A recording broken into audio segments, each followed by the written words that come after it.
okay, yes. I keep forgetting to do that, and I have to sell redeemable points things later on. But yeah.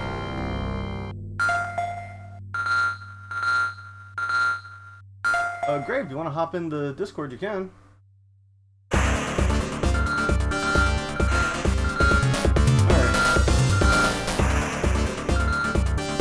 Alright, yeah.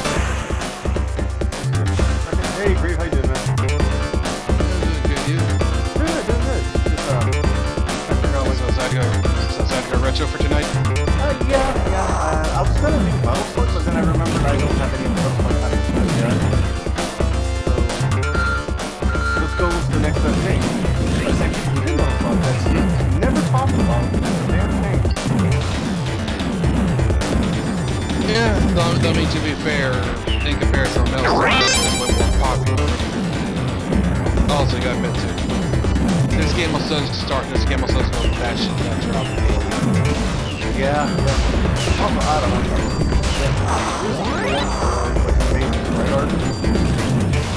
I was super tempted to go. I mean, definitely so. I was super tempted to go with more Xenoblade tonight, but then I was like, you know what? I was playing a lot of that on my own time. You played a bunch of Warfare on your own time? A little bit, yeah. What's it called? I basically, I thought I could do the first chapter. Nope. Apparently shit hits the fan. I was about to say, you were still in the prologue the whole time, weren't you? Okay, right. Which, by the way, just carrying out, because I've looked it up, it seems with the expansion pass, it's not just going to be that first one, it's helpful items and new outfits. 2 and 3 include new characters with quests related to them, and new outfits, and the 4th final one's going to have like a story expansion, which that one ain't coming out till they're planning it. I guess right end of next year. This is basically an RPG along no point. That, well, considering how long it'll take, though, they're also quite. I'm not too sure about it. Control myself on RPG adding characters like this. That's how I think. I'm myself not too sure of that. Though the story stuff, I'm not gonna be that urged with, but it also depends on the whole extra more stuff from the characters, or is also tied into the story. So those things I'm curious about. By the way, yeah, you were right about the Red Iris controlling them. Yeah. I didn't even get to see the commander. I forgot about that one. Like I said, something's gonna go on, and you just saw those guys out there, red eye, control the commander, because his eyes were red, that one come the trailer, or like during the cutscene. Yep. Did hit the fan, man. That's all I gotta say.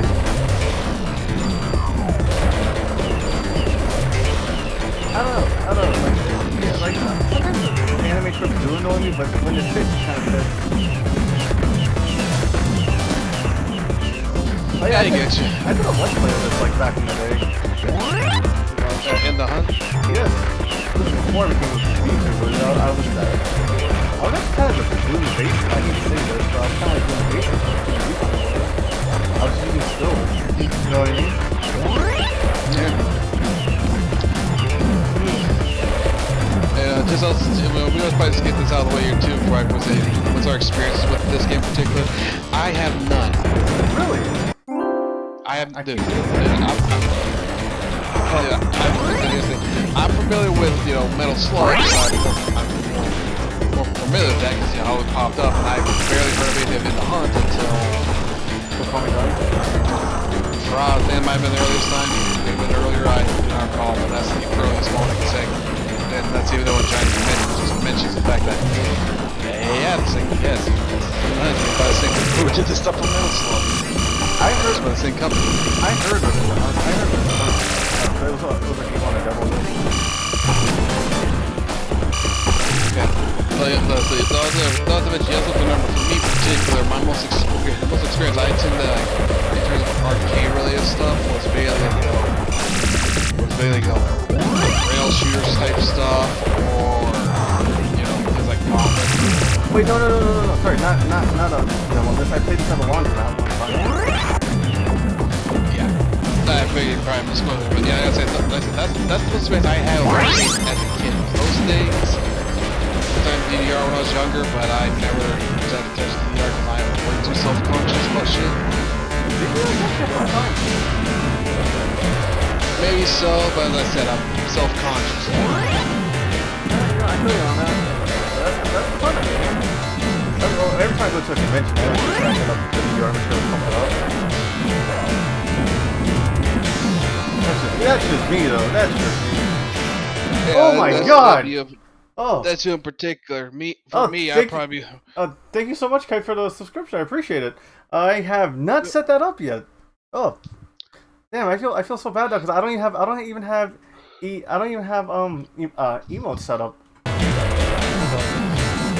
don't have anything. You have like one emote, which is also teamwork, but that's about it. Yeah, that's something. That's something to get used to. So yeah, this game is a hunt. It's a OG monkey weapon. It's up. It's done by the people who've done Metal Slug, so there is a lot of love in this sprite. Yeah, definitely so. Yeah, part of the problem nowadays is for a lot of people trying to do sprite work like this, it's too expensive and take too much time because no one really knows how to do it right anymore. Hold on. Apparently the game is very loud. Okay. Yeah, I forget that on the Elgato. Wait, is the game still loud? Hold on. You know, it's fitting. It's fitting. The game is drowning me out because it's underwater. Yeah. There we go. Let's see. How's that sound?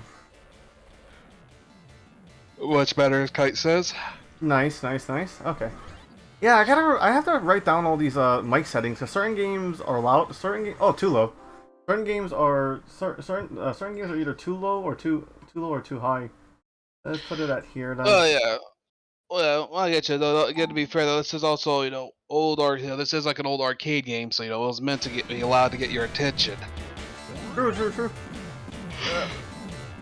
What's it called? I think the person who got this at the laundromat I played this at when I was a kid, he had a whole that laundromat was borderline on arcade. You know what I mean? Mm-hmm. It was better the second time. Is it still kind of sound a little off? I need to set this stuff up a little more properly. But let's go. First of all, thank you, Kai, for being my first subscriber. I appreciate it, man. I really need to get this. I really need to talk. What's it called? I want to talk to my artist about like getting some his Twitch package, but his dog died, and I kind of don't want to put him to do any work right now while he's kind of grieving. Fair enough there. That's such a sucky thing to hear about. Yep, definitely is. But yeah, as I was saying though, listen, for me that was one of my main experiences with the arcade, where games like Gauntlet, mainly rail shooters, because it was easier for me to understand as a kid. If I wasn't playing the usual arcade stuff, they gave you tickets. Do you ever go to like a straight up arcade? No, not entirely. The closest arcade I had to me was a big one before, and they had the usual arcade games, or the carnival-like games, like that. All the generic stuff. Yeah, I forgot the fuck one was like where you roll the ball into the different holes for points. I forget the fuck that one was called. Oh fuck! It's a carnival game. Skee-ball? Skee-ball, yeah, that's probably it. That's it. I remember that being there. I messed around with. There's also those other random stuff around you could best. It was a standard one that had a bunch of the usual stuff for little kids to get them, tickets so they can get themselves some kind of toy or something in there. So and then there's like a Chuck E. Cheese kind of situation. Kind of, like I said, it was a small one. It was a small town one because it was in a mall. But after a while, as they do, it started to get smaller because obviously it's going to. Wait, Kate, is it still too low? I have to remember. I think I have to keep retro games at like maybe 35 decibels. Let's see. Good. Yeah, I'm trying not to like face tank through all this. He says it's okay. He says it's okay now. The game is pretty crazy. Yeah, no, it's freaking hectic. Alright, yeah, like I said, this is essentially like an SNK game, so they tend to be kind of nutty. Oh crap! Yeah, no. And again, being an arcade game, they also initially meant to be loud to get your attention. Yeah, they want them quarters. They want to draw people's attention for the quarters, and I think this is either before or when the whole fighting game boom was dying down. Like, was it during the boom, or I think it was when it was dying down when this game came out? I'm pretty sure In the Hunt was like a pretty like not popular. Like it was. What do you call it? I don't want to say it was a popular game. Popular I wouldn't say though. I mean, to be fair, when Metal Slug shot out, that definitely made the arcade running guns more popular, because even though Contra was a thing, we could all agree the console version of Contra was just much better. Because the Konami code? Not just because the Konami code, but also because it honestly kind of looked better. Like, have you seen the original arcade version of Contra, dude? Yeah, I've never even played the original version of Contra. I've only ever played that on the NES. I've never. I dabbled in it because I dabbled in it because I've used Fightcade for stuff before, and I'll tell you, dude, it's not bad. It's just it looks weird and really off when the characters look more. That's what it describes kind of realistic. Realistic? What's that supposed to mean? It's not letting me through. Like, maybe realistic. Maybe detail is a better option. Like I said, it's one of those weird things like where they looked off in the original. In the arcade when they look off, but you guys think they look better in the NES kind of thing. Okay. I think I get what you're talking about. Because like sometimes there were games that try to hit the uncanny valley, but then it just looked kind of terrifying. It wasn't that I'm gonna say terrifying. It's just. Have you seen Castlevania on the arcade? Dude, I've seen that. Dude, I've seen it. I've seen Haunted Castle. The look is one thing. The fact that the game is bullshit. The game is more bullshit than it should be. What's it called? Like the fucking vampire killer isn't the vampire killer. It's a freaking sword in that game. It's not just that. Well, you guys are there. It's sort of like an alternate or retelling. It's an alternate world retelling or whatever of the first, the very beginning of the whole thing. Because but still, like I said, the game is more bullshit hard than it needs to be. Because oh, guess what? Let's actually limit their fucking continues in an arcade machine.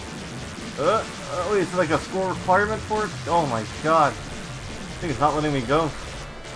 Well, like I said, it's a very bullshit thing they chose to do there. Mainly, and I know on the flip, and again, for the flip side of that whole thing, I said it's very bullshit thing to do. And here's a real annoying flip side thing you could do. You could dump all your continues into one giant health pool. Really? Yeah. Ah, god damn it! I was trying to say that beat this off about dying once. But that also means if you die, that's it. Game over. No more quarters? Like I said, they limit your continues, and it's an arcade game. So think about it: limiting continues on an arcade game. What does that essentially entail? God damn it! Yeah, this game is designed to eat quarters. Holy shit! How am I supposed to dodge these? Yeah, man, it's an arcade game, and well, your problem right here though is like with the missiles, you need to be at the bottom. Well, no, also I'm in this whirlpool thing that's throwing my missile trajectory off. Yeah, I noticed that. But I'm saying when he's doing the missile, when it's like that, you need to be. As far as I can tell, the blue one actually goes all the way to the bottom with the whirlpool. The red one doesn't. So what you should probably try to do is with the blue one, be down low, so you can avoid all its missiles and shoot it. And for this red one here, you do what you're doing here. See how this is what you did last time. You got underneath it, shot this one, and then move back away. And then did this right here. This is what you did last time with the blue one. I don't know why you had a problem with the red one. I'm not gonna lie to you. I was kind of like still trying to feel for the controls because I keep hitting. Okay, the Switch has this really weird like arcade porter called Arcade Archive, right? The arcade archive shit. That's even on the PS4. I know it. Yeah, they're kind of finicky with the button placements, and it always throws me off. It's one of those weird. It's one of those. It's definitely one of those things where if you could map them manually, it'd be a lot better. Yes, I mean the Switch does give you the feature to do that, but then like I'm just mapping the Switch. I'm mapping the Switch's thing of that, not the actual game. You know what I mean? Yeah. But kind of it throws you off. Yeah. I mean, to be fair, when it comes to playing stuff like this here, I still think anything like this here, I generally set them up to like a normal controls. Pardon me, to like a normal control scheme, and you have to get like. What is normal? You know, you gotta understand. When I generally play things, I play like with a PlayStation controller. So you know, for me, like if it's got one means of shooting, that always goes on the square button for me. Look, dude. I'm old school platform where I'm like, if I'm gonna play a fucking shooting game, a platforming shooter, the damn fire button needs to be right next to my fucking. Needs close up to my goddamn jump button. That I'm not having to reach across the fucking controller to do this shit. But don't you play PC gaming? Aren't you just like, aren't you already like doing, what do you call it? Freaking oh shit, come on. You think I play the mouse and keyboard? Yeah, I assume. Yeah, you praise the shit out of it. You praise the shit out of PC gaming. I don't praise the shit out of PC gaming, you dingus. Dude, I've told you, I grew up on console gaming. Why do you shit talk modern console gaming? Because modern console gaming's gotten shit. It's gotten shittier, dude. That's fair. And again, it's a shame what's happened with my favorite form of media over the years. Yeah, not to mention though, well, no, I shit on all of them, but that's mainly I shit on the companies for various things. I don't shit on the systems. The only thing I ever shit on the systems for is when the games when they get games that are essentially inferior, or for the most part, something goes wrong with them and they're royally fucked. Whereas, you know, with at least a PC, people at least can mod and fix that shit if you're not wanting to homebrew your goddamn system. Speaking of homebrewing, apparently it's gotten way easier to homebrew Wii U now. I mean, dude, I love it. I knew that was gonna be a thing, and me and a bunch of other people knew it was gonna be a thing. You know, once the Wii went down, you know, the Wii U was essentially gonna be a great homebrew system. The only problem it has was, you know, you need to get some fucking external for its memory. Gosh damn it, the stage. But like I said, other than that, you know, and let's be fair here. People have been finding ways to try and homebrew in every system. You know, ever since like PlayStation 2 era stuff. Oh shit, I'm supposed to be aiming for the fucking bridge. I'm an idiot.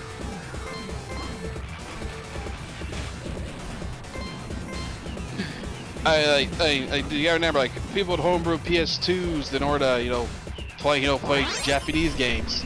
I thought it was people were hacking their Xboxes to do that, or modding their Xboxes. Hacking is apparently not the word you want to use for that. People can mod their Xbox. Dude, how many Japanese-only Xbox games are there? 360, not a lot. Apparently, Blue Dragon was really good. Holy shit! Dude. I just looked over at the monitor. This looks terrible on OBS. Dude, just to tell you now though, Blue Dragon also got an English release. Was it good? It's okay. It's okay if you like you know, RPGs. Not even a good Toriyama. It couldn't be sold on its name of Toriyama alone. Here's the thing though, Toriyama did the art, dude. I thought Toriyama did the story on that. If he did, he did. But like I'm saying, that's the thing you gotta understand. And when it comes to Blue Dragon, and I played it, art-wise, it looks good. Music ain't too bad. Can't really say much about the story because I don't actually fully have an Xbox anymore because I was using my dad's old one for a time being and mainly playing, you know, old backwards compatible games on it. You know, I had to dig out my old fucking 360 to do some of that shit because Microsoft was idiotic with how they handle some of their old shit on there. Couldn't buy Blue Dragon on the Xbox One. No, I have to go back to the fucking 360 and buy it on that damn thing to be able to play it. Jesus Christ. I mean, they made backwards compatibility now for Xbox One X. I know, I'm just saying that's what I had to do to even get fucking Blue Dragon and Lost Odyssey to play them on the Xbox One. I had to pull out the fucking 360, download, you know, get them purchased there, and get all the fucking deal and everything else purchased. and then be able to transfer it over to the goddamn Xbox One. Oh, Annoying shit. By the way, what's it called? This game is about an hour long tops, right? I figured, so that's what I was gonna say. You get something else in mind that you felt the rest of the time? Yeah, I think we're going all retro tonight. Either deciding between Shock Troopers or maybe something or there's something with a retro aesthetic to it. Oh yeah, also I spent the entire day reading the TOS. Dude, that was fun. Where you just get distracted by stuff all day, or it literally take you all day to read it? Well, between cooking for my siblings and also taking care of like a lot of IRL stuff, like it was just a pain. Like what was supposed to be like a 20-minute read turned into I had to read it on the bus. I had to read it while I was cooking dinner. I had to do, you know what I mean? Gotcha. So that's something we can discuss about later than after the stream. Oh no, it's good. I don't mind talking about TOS. It that talking about TOS doesn't even affect TOS. I mean, I'm about to say just talking about it on stream actually do anything. No, I think talking about my payment methods does though, but we're not talking about that. That's definitely an odd thing, honestly. That talking about that's what affects it. Apparently, it's weird.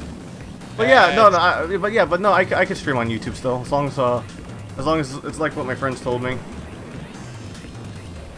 So essentially, you know, if we start something on here, it has to be finished on here, kind of thing. Basically, yeah.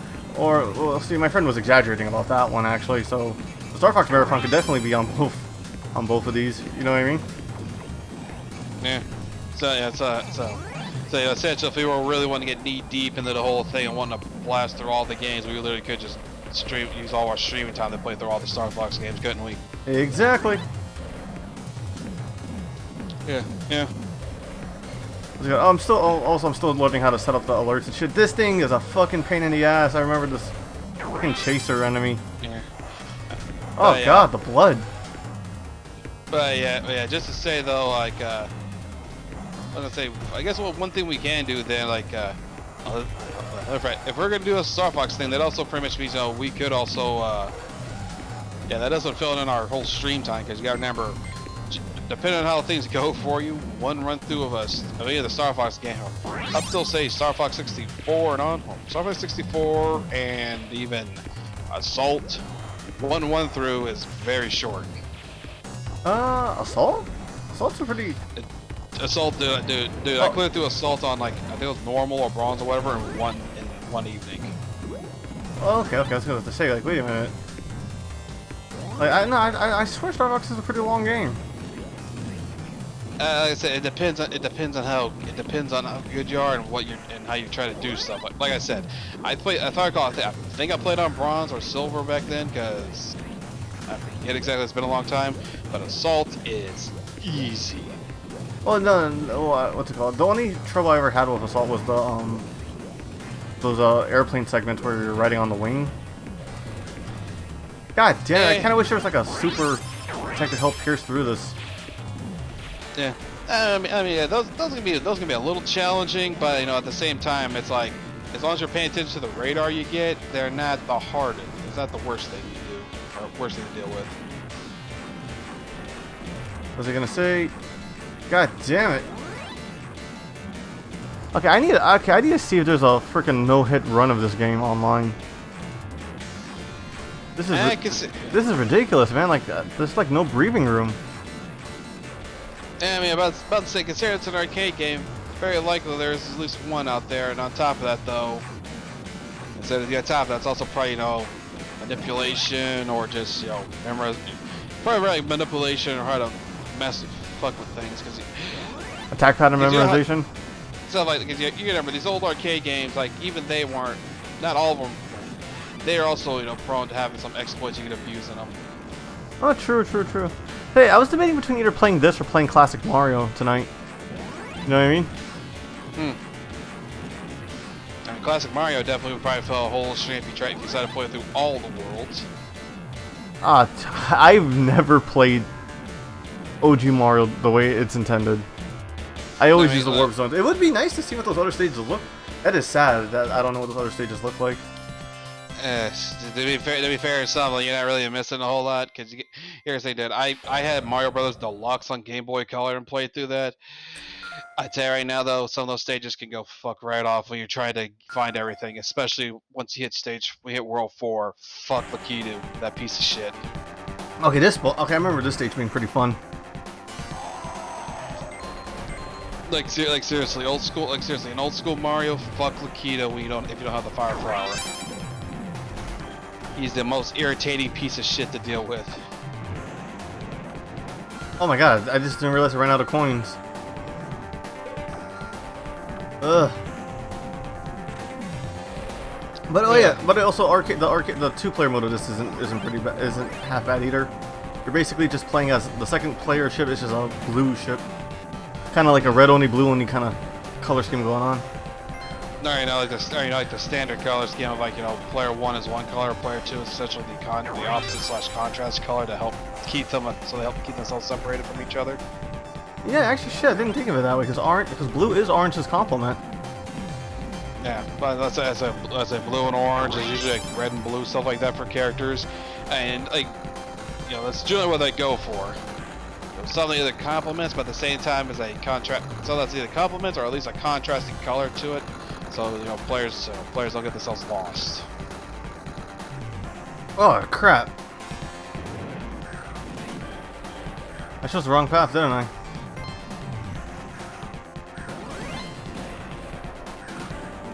Hey, you only chose poorly because you're so high up. Oh, this stage again. This is actually a fun take on the This is a fun take on the chaser stage. Well, the auto scroller. Oh yeah, you're right. It is an auto scroller. Why am I saying it's a freaking chaser? Don't know why. Just technically, if you're being chased by something. The only thing game that I know that comes to mind that has like a chaser kind of sequence in that was, funny enough though, the GBA Crash Bandicoot: The Large Adventure. That's only because the final boss is literally you get chased by the final boss. You literally have to run from the boss. Mega Mix. Yeah. What underrated villain? Holy fuck! I forgot how gory that looks. SNK man, they just love to show off. I mean, as they do. Don't forget though, when it came to SNK, don't forget some of the whacked out shit they showed in fucking, Metal Slug Alone. Yeah, freaking Theo's victory animation is literally her having a whole ass picnic. Yeah, and not just that though, but don't forget though, like if your character was a zombie and then you get hit by, the same shit again that would kill you, your character violently fucking explodes.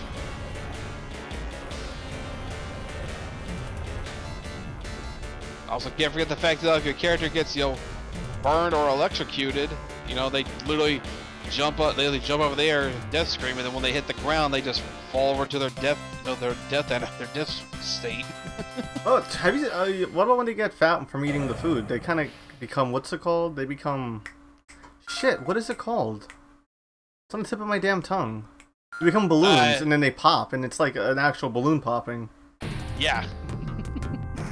I think we're at the end of the game, by the way, dude. Holy shit! Am I beating this at record? Oh my god! I beat this at record time. 35 minutes in. Now it's also counting in the start, the beginning. Oh damn it! Damn it! Speaking of balloon though, dude, I've been bloated for a couple days already. From your headache? No, dude, not a headache.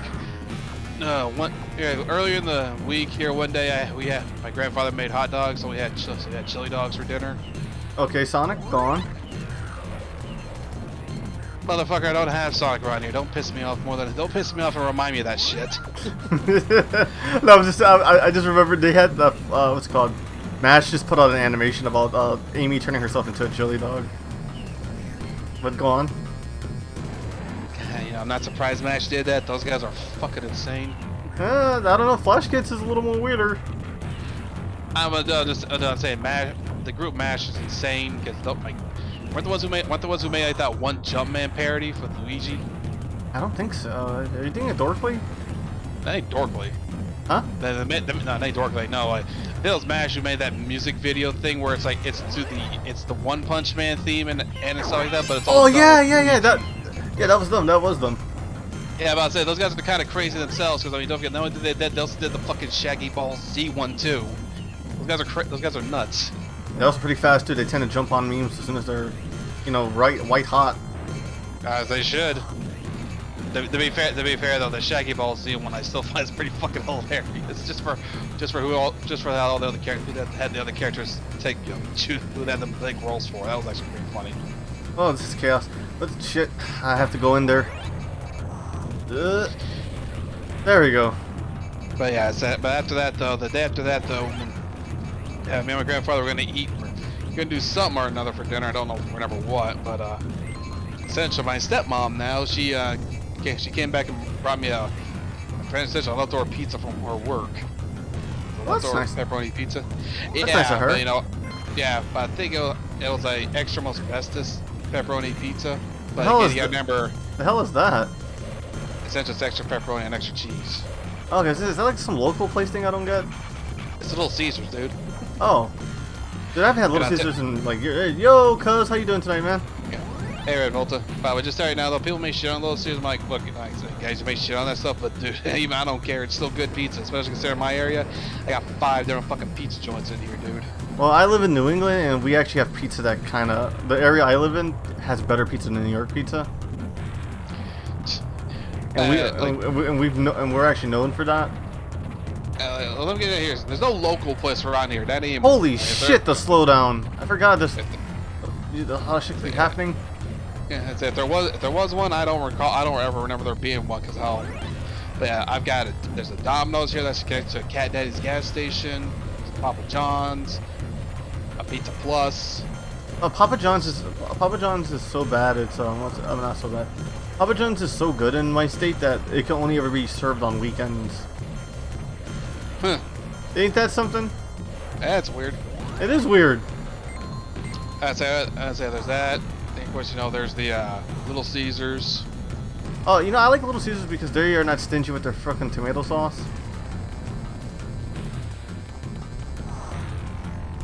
I hate that I have to power through some of this shit. It makes me feel like a bitch. You know what I mean? I mean, it's old school. This is old school arcade games where they try to milk your quarters. Potato win is the method here. Yeah. Like I said, let me double check to make sure I remember all this right there. I said there's Domino's, Pizza Plus, Papa John's. Oh yeah, there's also a Pizza Inn around here. No Pistoles? No.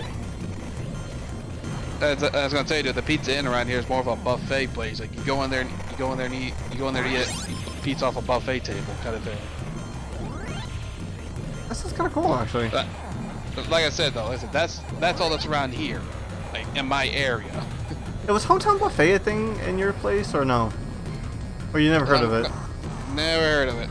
Never heard of Hometown Buffet? Nope. Damn. All right, the timing on this is such a bitch.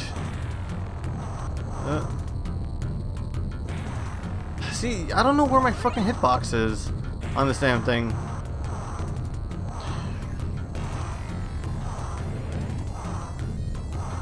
It's definitely your rudder.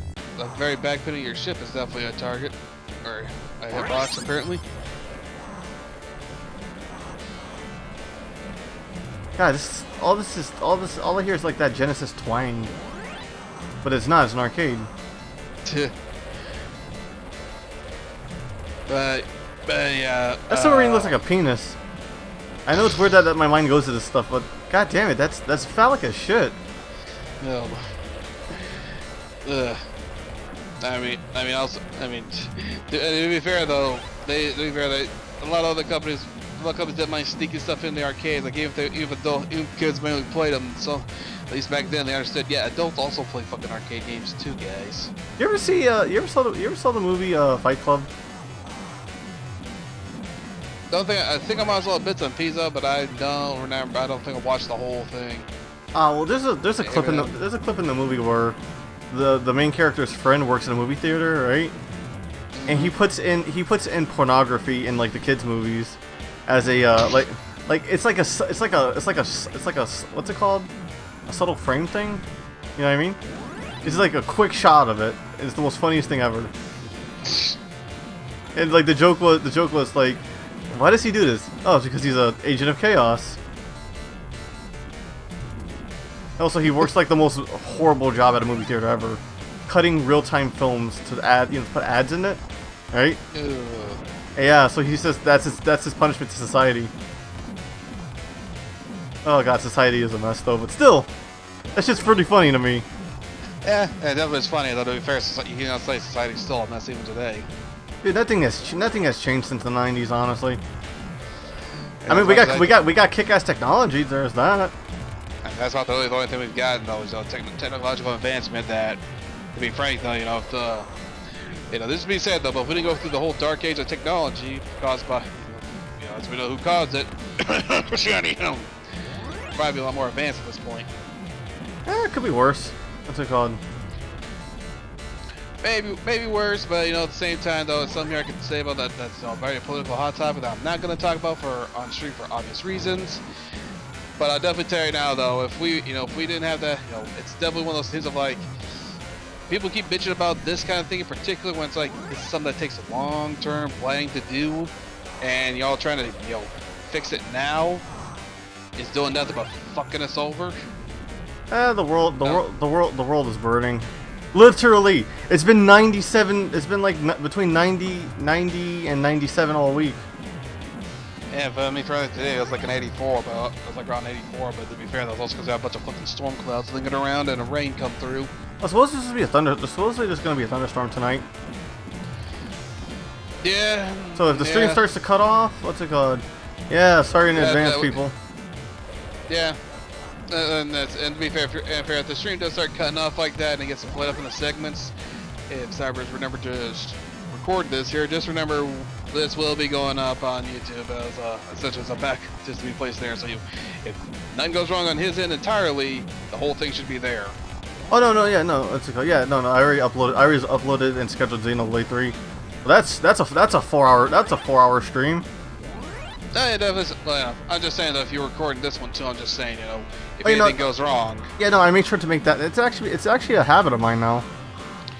Yeah, but it's a good habit to get into, just because as we've noticed, even if it's just your stream, even if it's not your sale, things are fine around you. As you've also heard from me about how my internet issues can turn out, it definitely pays to have the whole thing going. Just because shit that's out of your control entirely fucks up your fucks your internet.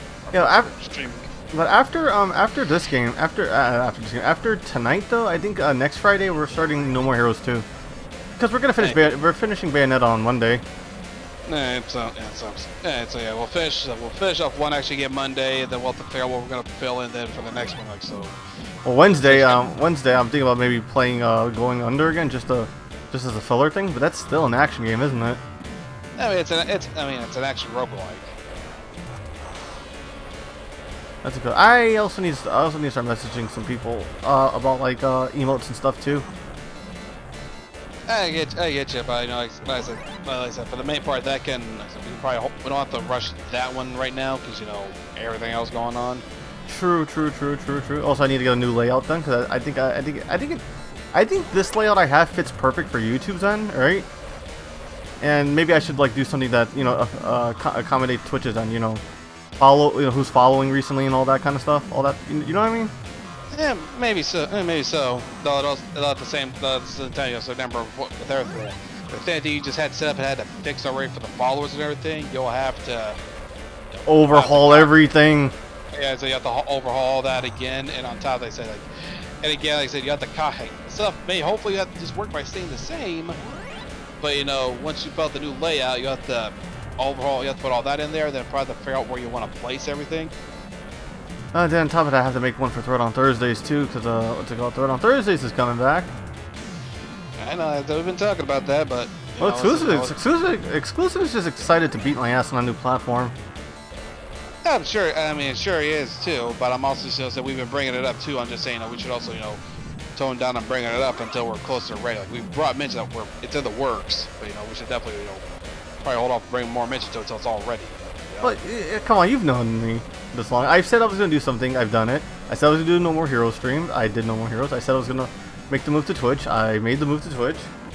Hell, I'm surprised. I'm surprised how fast I made it to affiliate. Seriously, thank you everybody who's helped me get to this. I honestly feel like I don't deserve this. You guys are all awesome. Yeah, definitely so. But like I'll also tell you too, another thing is another. You've also had friends who bleh, you know, you made friends already who stream on Twitch. You can only help you and shit, but also throw people your way too whenever they was off or whatnot, or hell, they could even host it for all we know. And yeah, by the way, we have completed In the Hunt in about 30 minutes. We are 47 minutes into the stream already. Damn, that was fast. That was faster than I thought. Holy shit. Yeah, faster by 15 minutes. Wow. Essentially. All right, we'll let this credits play, I guess, and I don't know what to say. Shit, I really should have titled this as a variety stream tonight. I legitimately thought In the Hunt would like at least be an hour long. An hour, yeah. Like I did not expect to power through this. I really do. I guess. Well, no, go ahead. You're good. I was gonna say, to be fair, dude, a lot of these old arcade games like this can also generally just be powered through. Like, don't forget, even Metal Slug can be powered through. All right, let's do this. Title, Psy. God damn it! Oh, I didn't even beat my own score from the Let's Play. That's awesome. Yeah, like just to say, dude, just to try to say, dude. The main thing to point out with this is that capitalism is always the surefire way to win an arcade game. All right, so let's see. I have like a few other arcade games from the arcade archives to do. We can do OG Metal Slug, but again, I'm still waiting for the Metal Slug assets to be made. Yeah, and I'm telling you now though, I'm even though you say we're gonna play No More Heroes 2, I'm still concerned after the shit that went on with No More Heroes 1. I'm still concerned. Okay, I can cut your worries to rest because No More Heroes 2 runs super good on the Switch because I played that first before I did that. Shit, man, what can I play to what can I play? I did not expect that to be fast. I wanted to do Hotline Miami on stream, but again, I want to have Hotline Miami themed assets. Oh wait, nice try. Yeah, how about a rage platformer? Those are always fun. Are you really sure you want to play this? God damn it, Grave! You're making me second guess myself. As I should make you second guess your shit when it's concerned what you're gonna be playing. Let me see. What can I play? I don't want to go back to Xenoblade because I'm going pretty far on that. I mean, is there any other kind of retro themed short game you can play here that we won't feel like we need to come back to again? Metal Slug is the only backups I have there on that. There's that and that Shock Troopers game you mentioned.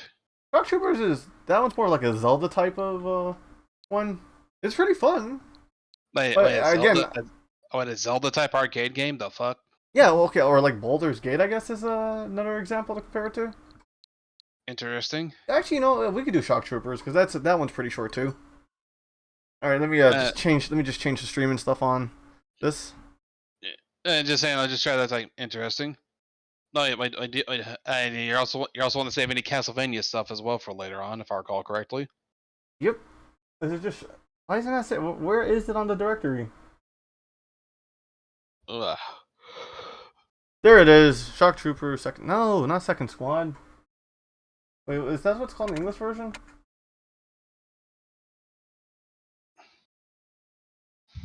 God damn it, Twitch. Let me just make sure it's the right one. Shock Troopers. Is the arcade? Alright, I guess that's it. It's more Neo-Geo goodness, so... Dude, I like the Neo-Geo. And again, I'm trying to save all the Metal Slug stuff. Well, actually, you know what? I could just do Metal Slug because... What's it called? If I do stream it, I would stream Metal Slug Anthology on my PlayStation because that's all the Metal Slug games. That would be a good place to marathon it all. Yeah, that's 1 through 6, and the only thing missing was 7/XX. I have that too. I already have that too.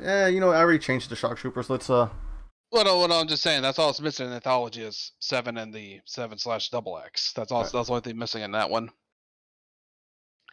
I mean, dude, when I was playing with a friend, like when we are doing our thing beforehand on, Paradox Power Plays. I mean, when we were doing that before some years ago, dude, I got my practice in through the Anthology edition before we started playing through Fight K because it was a lot easier just to play through Fight K to connect the 2-player stuff that way.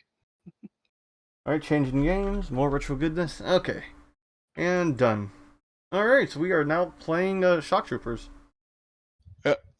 So yeah, this one, I'm trying to remember what was the path I took in on the Switch version compared to the Man, I really am leaning towards the whole entire retro. Oh my god, I forgot how good that tickles the ear, that Neo-Geo intro. Yeah, the old school Neo-Geo intro.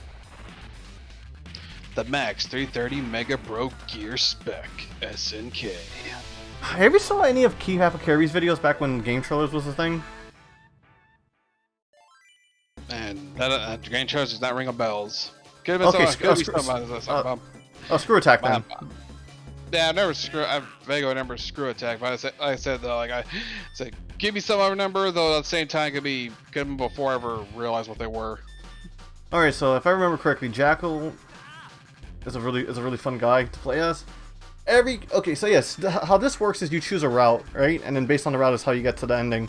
They're always going to be the same ending. It's just like the path you choose getting there. Yeah, and yes, this is very Vietnam heavy. I was gonna say though that character selection screen was giving me like goddamn. Okay, okay, I gotta roll. Yep. I know the game, but I forget the name for it. Ikari Warriors? Not Ikari Warriors. It's something I played on Super Nintendo, and it's a game I've never finished because it can be some bullshit. Contra Road Corps? No, dude. Road Corps is Sega Genesis. Oh yeah, you're right. Sorry. And just sorry, no, it ain't Contra Alien Wars, because I actually fucking hate Alien Wars. Cause that's probably the first game I ever had that actually someone gave me motion sickness because of those fucking bullshit top-down sections. Mode 7, every fucking where. Fucking crazy. Look, I'll say right now though, for Contra 3 Alien Wars, that was the worst decision they ever could have made for a Contra game. That shit is not good. Also, this is actually pretty fun to have a fucking health bar for this type for a game like this. It is interesting. But this is not the Metal Slug team if you're wondering. This is like a different. I think this is the Ikari Warriors team actually. I mean, it definitely feels like it because it gives out those Ikari Warrior vibes for the arcade. Again, I've never played the Ikari. I don't think I've ever actually played the old Ikari Warriors, but I've seen it in action. So this gives like this does give some of their vibes. What's it called? As you can see, I'm not sucking ass. I'm actually doing pretty well. I am preparing foot and mouth, by the way. About to say that is literally instigating foot to mouth mode, and you know this. You should know this by now. What's it called? Speaking of which, I'm still trying to come up with like names and stuff for like redeeming points, right? Mm-hmm. Well, I want to run this by. How does this sound? How does calling my points like screws and gears? You know what I mean? Yeah, it can definitely work. Just try to avoid bolts for obvious reasons. Oh, obviously, because Insomniac can be a little weird. Yeah, well, I'll say straight for Insomniac. I can just say, avoid the bolts, because, Ratchet and Clank. That's what I'm saying, yeah. I'm kidding. Like, what the hell is the game company gonna do if I don't know, I was just... Oh my god, I forgot. I've never held on to the flamethrower this long. Jesus Christ, that guy just got fucking roasted. To be fair, I was gonna say it is SNK related stuff, dude. You gotta remember, even in Metal Slug, enemies jumped into burning piles of they burned to death when you shot them. Remember, they wouldn't launch it into the sky on fire in Metal Slug. I feel like this game has reused assets because like the bullets here look like the fucking heavy machine gun bullets. Yeah, they are. Hey, they are, dude. Save development time. What? I'm not gonna fault them if they did. Just just to save them some development time, dude. I'm down. And just like the Metal Slug strategy, just spam bombs when you come back, right? Yep.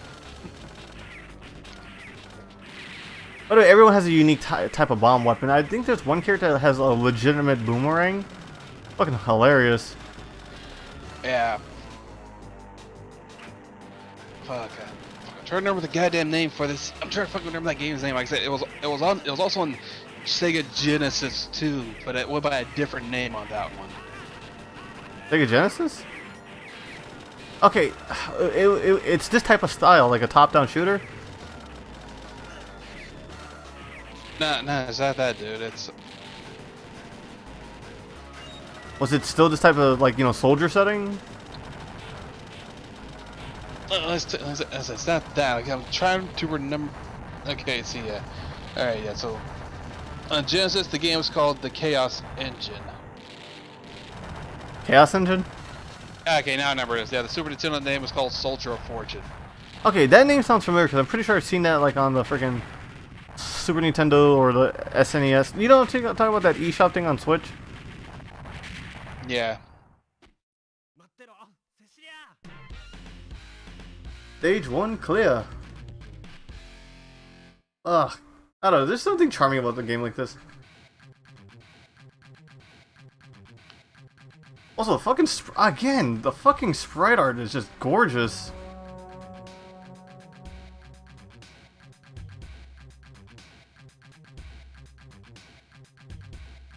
The bad guy just called leader, I love it.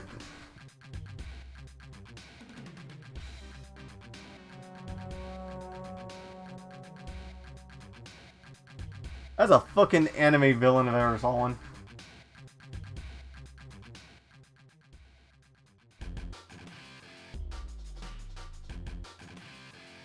Ah, delicious. Oh, so I went to my old job today. Went really great. I went there just to tell my old boss I make fuck you money, and then I told her fuck you.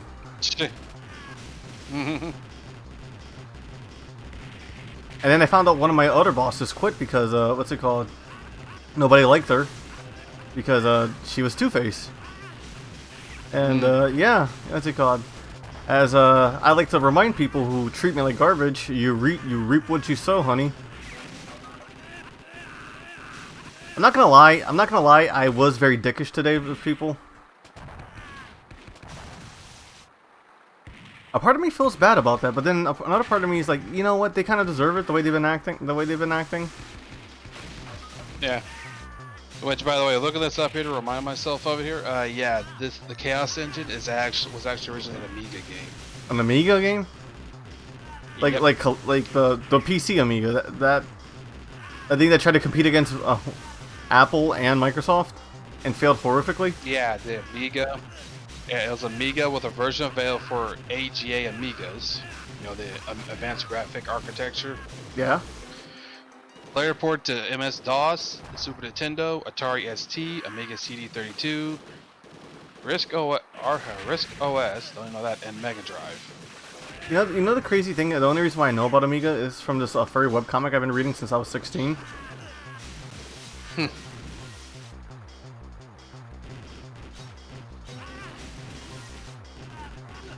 If you know, you know. Yeah. Why aren't these people shooting at me? So that's something pretty neat though. The introductory sequence for this game is displayed in text on the screen on the floppy disk Amiga versions, but a slightly modified version is narrated with a voiceover on the Amiga CD32 version, together with some scene-setting animations. That'd be interesting to look up at least at some point then. Okay, I need to look into this game. Does it... Oh, shit. Lonely, yes. No, I meant to do team. Shit, that's how I changed... That's how I can play all those multiple characters.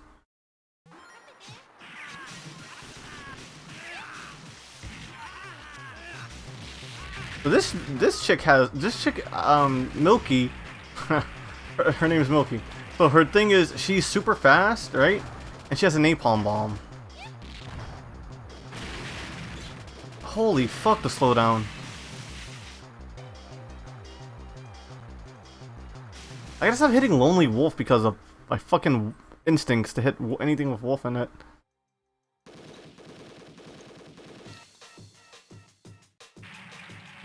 Tank!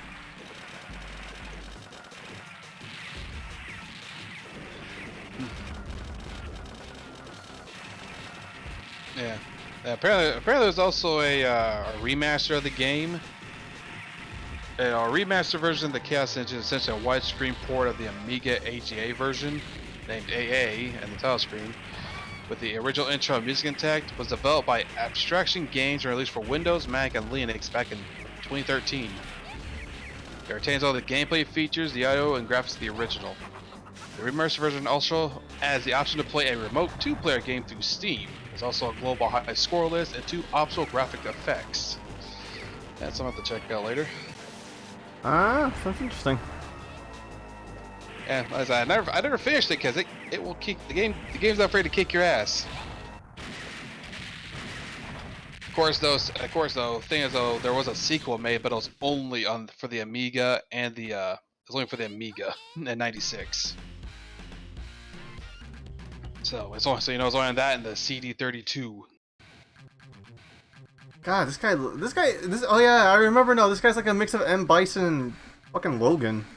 For some reason. Logan from Street Fighter, mind you. Wait, Logan from Street Fighter? Not Street Fighter, fuck, Marvel, Logan. I don't know. Also, freaking, I don't know. Also, the fact that there's just actual raw violence in these types of games is, pretty fun. Yeah, definitely so.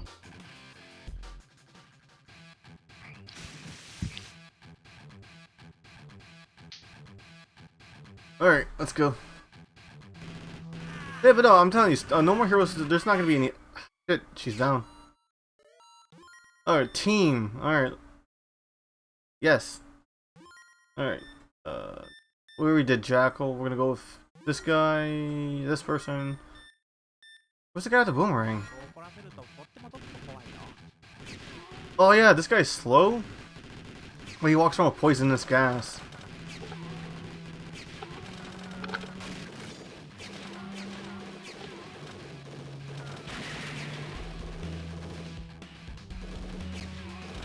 I think I chose wrong.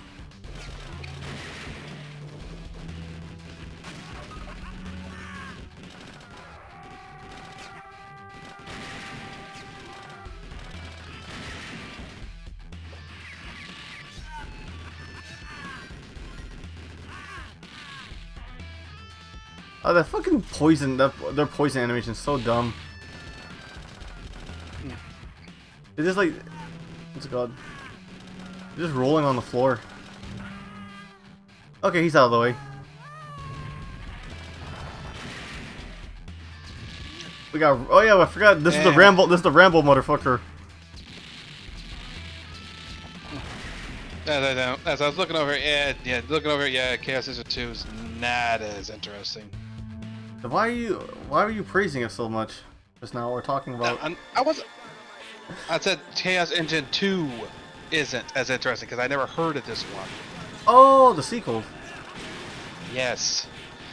That one is not as interesting after reading what the gameplay is like, because it literally turns into either a single player or 2-player deathmatch game. So literally all it turns into. From the first one being kind of a run and gun adventure that you can play co-op.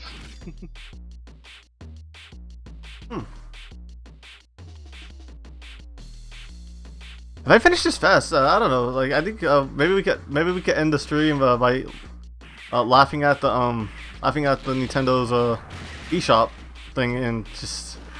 Have you seen the eShop? Have you seen the eShop recently? No, dude, I don't have a Switch. No, like so you haven't seen like any videos that like look through it? No. Dude, if I don't have a Switch, I was like, why would I bother looking through the thing? You don't window shop? No. I don't Windows swap a system I don't have. I do that. Huh, must be a New England thing. I don't know. Like, what are you like? What system are you Windows shopping then? I usually go. Oh, I don't have a PS5, but I looked at it. I looked at a PlayStation 5's store. I don't know. I said I don't know why you bother with that though. I said, dude, it's why I generally they said I don't bother shopping because there's no reason to me to shop it. Like if I ever got a system, I could always Windows shop to it that way, but I'm never gonna Windows shop without the system. Oh, this is the guy with the boomerang. Yeah, he's awesome.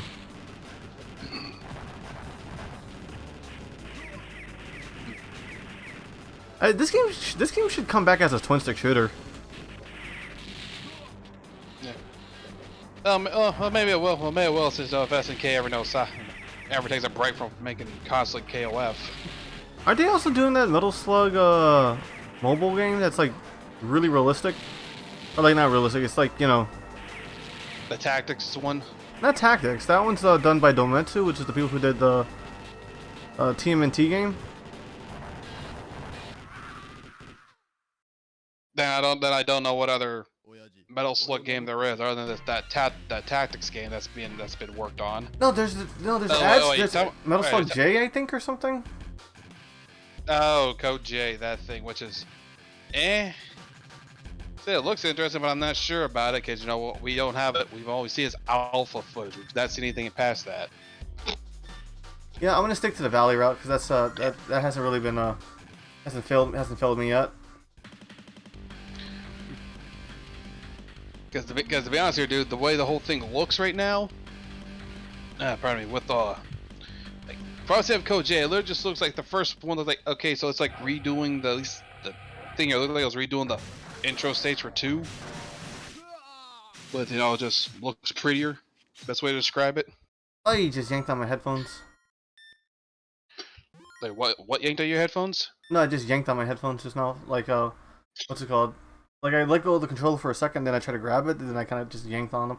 Shit, I gotta choose my characters. Yeah. Oh, I was like, did you see what I said? You're saying like SMK. Sorry. Like I thought I heard someone at my door. You know what I mean?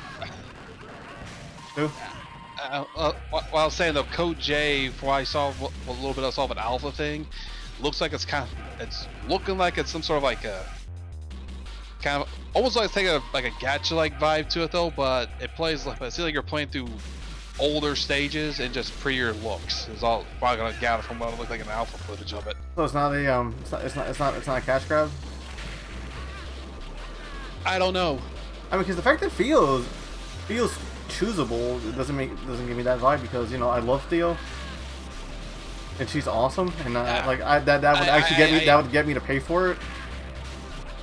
I get it, but like I was telling, dude, I've only seen the alpha looked like it was on a mobile device. I don't know what it's going to be on anything else. And mobile games usually tend to, be fair, dude, I don't know any mobile games lately that's been like, you know, just a buy and you're done with them. Most mobile games are usually you either try to suck money out of you through means like gacha or other nonsense.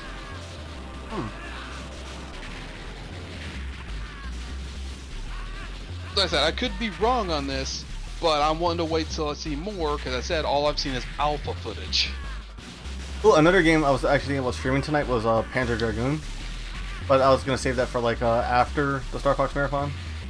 You know, really burn myself out on rail shooters. I don't know why you're doing that. I'm a masochist apparently.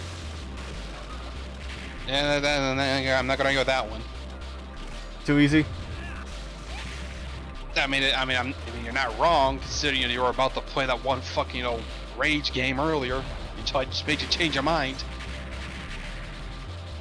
It's a fun game. It's just not talked about enough. I mean, I get that, but like I said, do you really want to play a rage game on stream? I mean, I could use that raging. I could use that rage emote. I mean, that raging face. Yeah. Yeah, maybe so, but like I said, though, like, by the way, there's one of them. I want one. I just want to mention, Twitch is super generous with the emote slots they've given me. I have 4 emote slots. Yeah, surprising. I'm surprised. Surprised I get that many. Yeah, I get 3 regular and 1 animated. Yeah.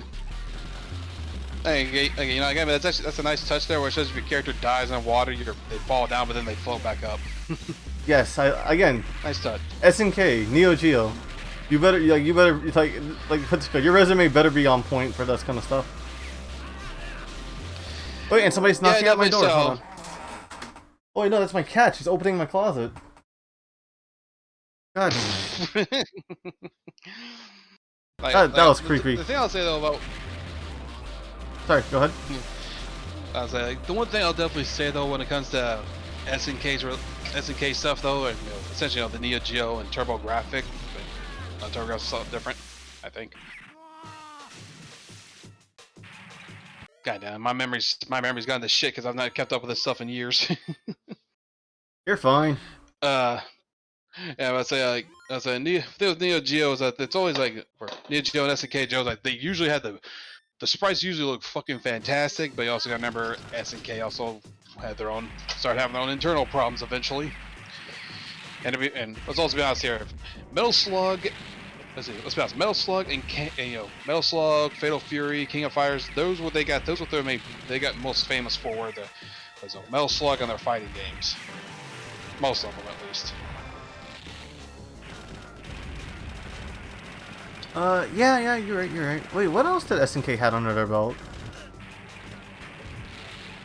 I swear they had some. Did they have an arcade racer? Or am I misremembering? I don't do that. I wouldn't be able to tell you. Does SNK have any shmups or no? They might have had some shoot 'em ups on there, but like I said, dude, they're most well known for their fighting games and Metal Slug. Oh.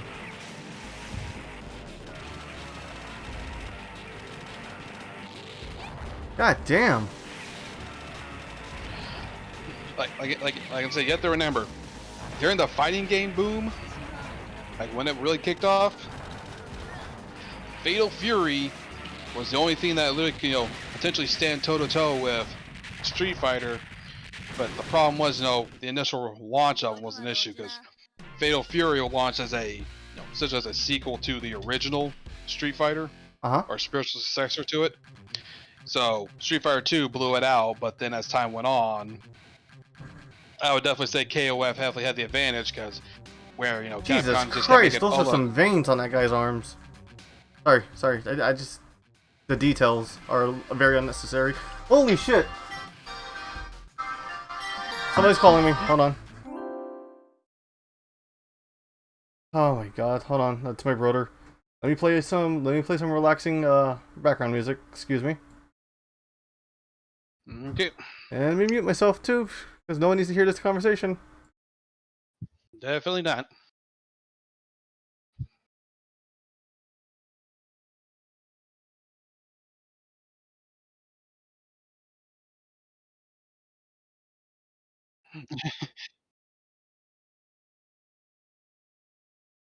I mean, we want to talk about, dude. There's no one talking in the chat after Kite's last talking.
Okay, I'm back. I'm back. Sorry about that, everybody. Alright, alright. What were we talking about before I was interrupted? I was saying with the SNK when they did the whole. I was saying they actually made improvements on their fighting games. You know, the later Fatal Fury games and eventually the King of Fighters and stuff. I'd say did better than Street Fighter were doing, because all Capcom was doing was literally just re-releasing Street Fighter 2 with just different versions. You know, wasn't until fucking ages later till they actually started making fucking the alpha games. Oh my god, I got cut. Yeah, because they milked Street Fighter 2 so much. Which also sad enough for them was also part of the problem, because since they milked it so damn much. Kind of screwed everything else up. I would say they screwed everything else up, but I'd say they definitely burned it out on their own accord, because it wasn't just SNK, or it wasn't just Street Fighter. They also did they also had Darkstalkers and a bunch of other experimental stuff too. Like they also did at one point they did Red Earth, or Warzard as it's also known as. And then and of course eventually the Marvel versus games. Oh, I'm so mad at they're releasing a Marvel Capcom, a Marvel's arcade game thing with 1UP, right? But it's not freaking it has all the Marvel games except for obviously the modern ones. It has a Street Fighter, not Street Fighter. Yeah, it does have Street Fighter. Street Fighter versus X-Men. It has freaking X-Men Children of the Atom. That's an amazing fighting game, by the way. The very original one, essentially.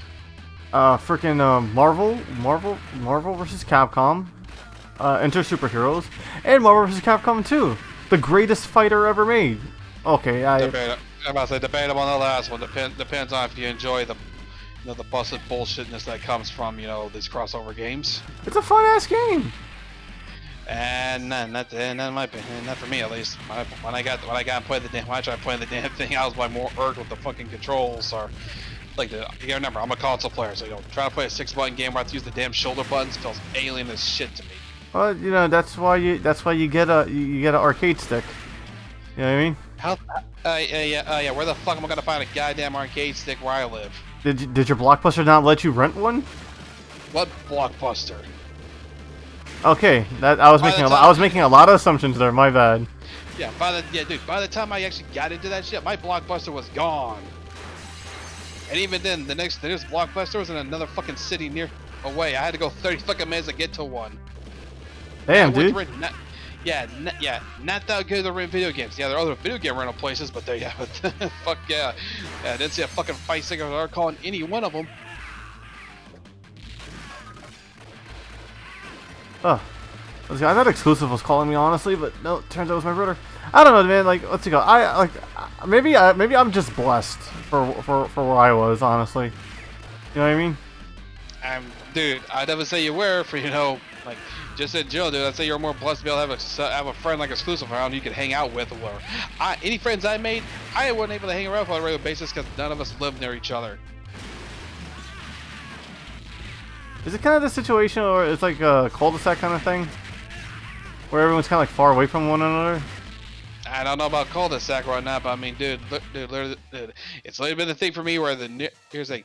You know the closest thing I had to someone close to my age is they're all family related, and the closest one is literally 2 houses away from me. But just so you know, I haven't known Exclusive all his life, You know what I mean? Yeah, even so, I'd still say you're blessed to be able to, at least have someone you can hang out with. Yeah, I guess. Someone that's not, family. Oh, speaking of blessings, did I tell you I talked to some Mormons today? No, you didn't. Very nice people. Very nice people. Really trying to sell me on their religion, though.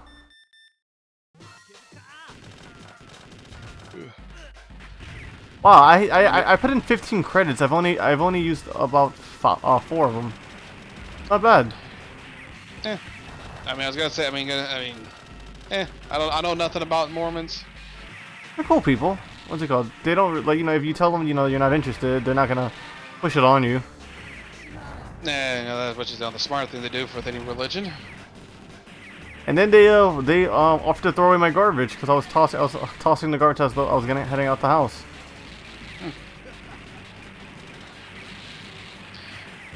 Yeah. But yeah. But yeah. I didn't think that I didn't think that still happened, honestly. You know, the knocking on doors kind of thing. Probably. But yeah, like I was gonna say, dude, the thing, for example, I wasn't a big fan of the whole thing. Like I said, trying to play a 6-button fighter is not the easiest thing to do because I don't have a fight stick at all, and playing it on a controller, like I literally have to, you know, use the shoulder buttons for shit, and it feels weird. You know, I like that one girl with the rocket launcher. I'm gonna go stick with her, with Lonely Wolf. But yeah.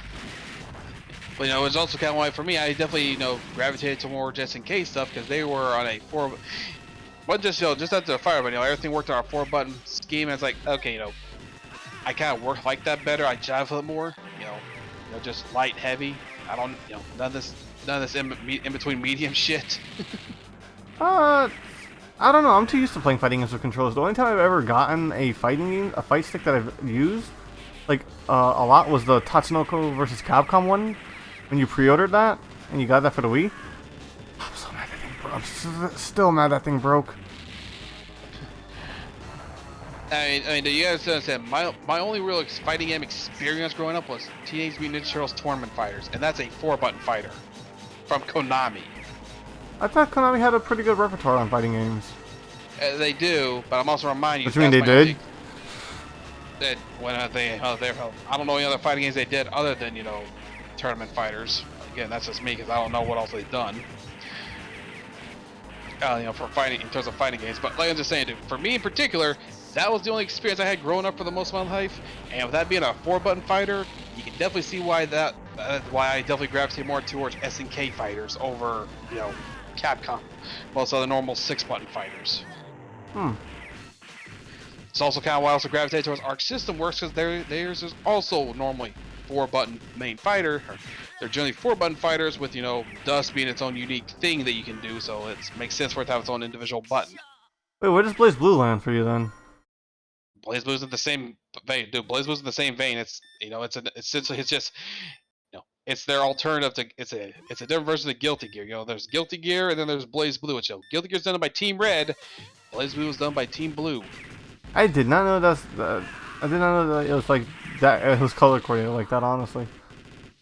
Yeah, but as I said, though, they are the same games with the same company, so you know, they just do things differently. Like Blaze Blue, like, you know, Blaze Blue went, you know, faded out sadly because, you know, well, they've essentially finished off the main story for the whole Blaze Blue series. So anything else that comes on now will either be like, you know, essentially crossovers, what ifs, or alternate times, or some other weird shit that happens in that franchise. Oh shit. And, you know, by proxy, Guilty Gear is also the same way now too, with the you know, with this the Strive here. And in essence, the main story of the series is done. So wait, they're done. So does it mean there's like no more? They don't need to make another Guilty Gear game, or? I don't, not that. I'm saying in terms of like the main story, like, you know, the initial story they've had going for years on in here. Like, dude, for the very first Guilty Gear game all the way to Strive has been one story. Yeah, it's hard for me to keep up with a fighting game story because they don't really tell you these things unless you watch a movie or something to catch up. Dude, they didn't really even tell you this shit in general in the older games unless you saw the endings and PCs together. Because you gotta understand, a lot of the character endings tend to, like, you know, lead to their own things. Like, it didn't matter who won the tournaments, kind of stuff for some of them. Whatever their ending turned out ends up actually what's happening to them, kind of thing, you know. All right. Wait, does that mean we're never gonna see Bridget?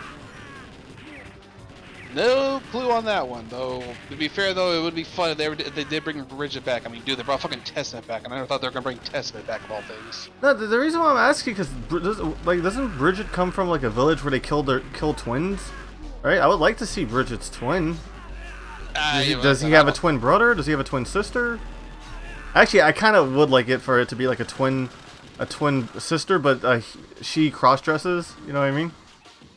Do you go along with the whole Bridget's whole thing? Yeah. I mean, dude, like it would fit. It would fit. Dude, I'm just saying. I don't know if I'll ever see. I don't know if we ever will see Bridget again. It'd be intriguing to see if they did. That would also be concerned, you know, what they do for them. Then, like I said, I never thought they'd bring Testament back, and they made Testament even more androgynous than I thought possible. Oh my god! I just realized this blue box is the frickin' Final Fantasy text box. Why did it take me this long to realize this?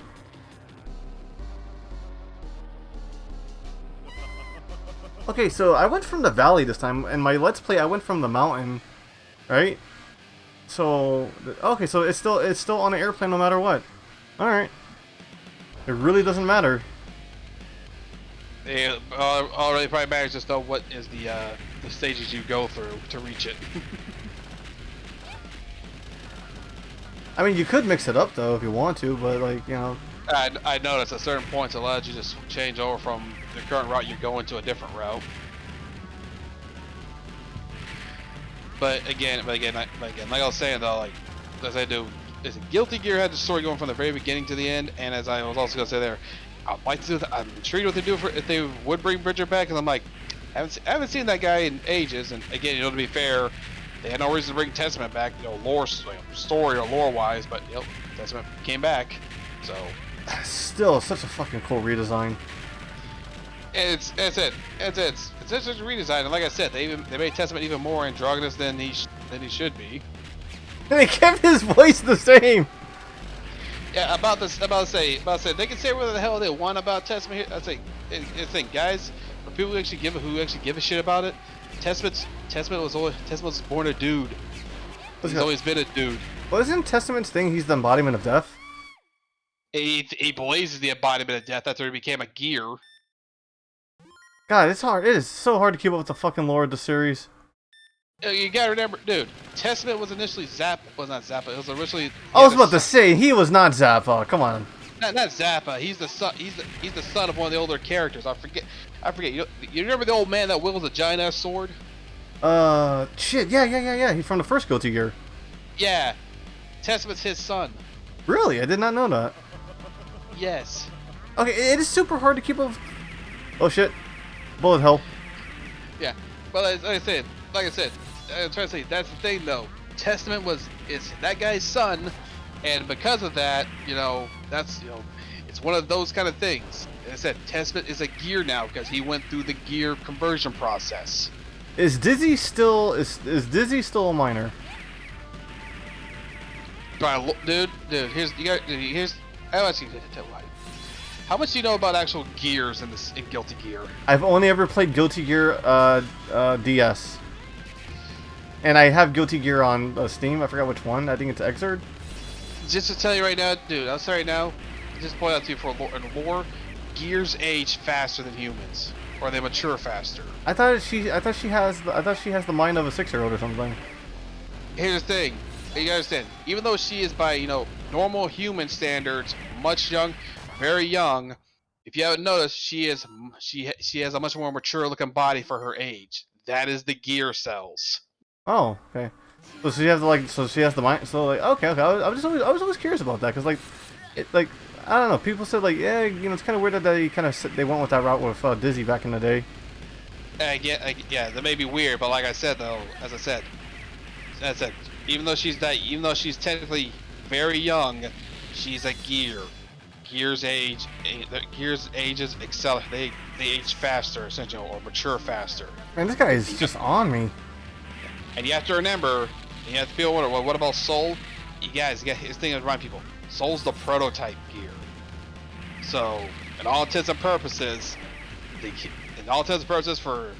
on top of that though, he was made into the prototype gear for a reason. Wasn't his girlfriend Justine like went inside the body of Jacko or something. The girl he initially had a thing for was dying from an illness, and then their friend Oscar R. Cruz, also known as that man, That guy, yeah. He pretty much froze her, or they eventually converted and eventually used her to create justice. Whereas, and then he essentially infused Soul with, he essentially made Soul the prototype gear. So so all the gears essentially, like I said, they predate him. He predates all the gears, and Justice being Arya essentially, which also one of the more messed up things apparently is that Arya was essentially had a child or something like that or she apparently either had a child or she was impregnated at some point in the past before the whole thing happened. So that's what Dizzy is. So technically Dizzy is Arya and Soul's daughter. Wait, also hold on, I just gotta say hi real fast. Hey Pendulum buddy, how you doing tonight? Yeah, hey Pendulum. What's it called? The Pendulum's a person I actually met at a convention.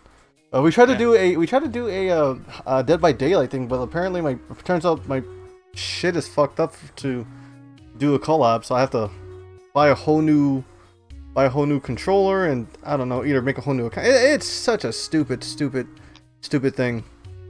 Super annoyed. I am super annoyed by that. I bet. Also, my brother changed my settings and didn't tell me how to change them back, so I'm just very irritated about that. That would be too. But yeah, what's it called? No, yeah. You were saying? Yeah, but like I was saying there, which that's a plot point that is touched upon in XR and its sequels, Revelator and Second Rev. But that's the whole thing. And ever since the beginning of the series up to Strive, Soul's main goal has always been to find that man and essentially kill him for what he's done, because he assumes that man killed Arya, and also because he's the one who may turn Soul into a gear. I am doing pretty good, Pendulum. Thank you for asking. We are just kind of like going through a whole bunch of retro games tonight, just because I don't know what else to play. So until I can figure out like a gaming schedule, we're just shooting the shit while playing some classic games. Yeah, shooting the shit, and I'm essentially giving me more dumps. Basically, well, okay. See, Exclusive told me there's an anime for Guilty Gear that I cannot find for the life of me. I can find a trailer, but I can never find a fucking video. Like, I'm willing to pay for it. Yeah. Oh, look at that is some magnificent ending spread art. All right. But yeah, as I was saying though, like I said, that's been Soul's whole objective. Oh, yeah, that's actually pretty good looking ending right there. Right? That's been Soul's main objective throughout the whole series, and Strive, at the end of Second Rev and even into Strive, he's still aiming at that, but things eventually changed where essentially all the characters in the series, their main stories are now resolved. Oh, there we go. I was able to finally type in my damn name for once. All right. Okay. You know what? I know what I want to end. I know what I want to end this on tonight. Bro, Guilty Gear is so good. No, Guilty Gear is my shit, man. That's like one of the fighting games I'm legitimately decent at. Yeah, and that's yeah. And like I said, Petrol, I just had to drop a lore dump on him because he's not known stuff about. He doesn't know about the whole lore or stuff. And as I've also mentioned it before, I'm more of a lore guy when it comes to games and stuff. So when it came to the fighting games that I'm interested in, I delve deep into that shit. Let's go. Actually, you know what? I think I know what I want to end tonight on. I'm going to end tonight on Resident Evil Revelation. It's my favorite Resident Evil game. I'm going to end it on the raid mode. You know what I mean? Just because that is literally something I can turn my brain off and I can pop while playing. And I swear to God, the fucking recording curse hits. If the curse hits me here too, that I'm talking shit that I am good at something. Yeah. Right? And I'll just tell you now, if anyone's gonna ask about the Street Fighter stuff, I have to tell you right now, that shit would have to wait a minute because I'd have to look through a wiki to read through all that shit. Because Street Fighter's lore is all kinds of fucked based on the goddamn release of the games. I'm pretty caught up with Street Fighter. Well, I'm just saying, if you're trying to go off, if you try to go off of through the releases, it's massively fucked because because the different series take point in different times. Oh, let me just. I gotta change this stuff on Twitch's on now. Yeah, Edit because stream. you remember saying it goes, Street Fighter 1, then the Alpha games, then 2, then fucking 4. Final fight takes place somewhere between that. Final fight somewhere in that same damn universe. On top, and of course after 4, then there's 5, which finally eventually rides up to the 3 series, and now we're finally getting to going after 3 to fucking 6 from the looks of things. Hopefully, Ending tonight on raid mode. the EX games might as well be considered a fucking fever dream at this point, considering Well, I thought the EX games. Wait, where does Rival Schools land on then? fuck if I know where Rival Schools pops in this shit, dude. Capcom's made a mess by trying to tie so many other fucking franchises together.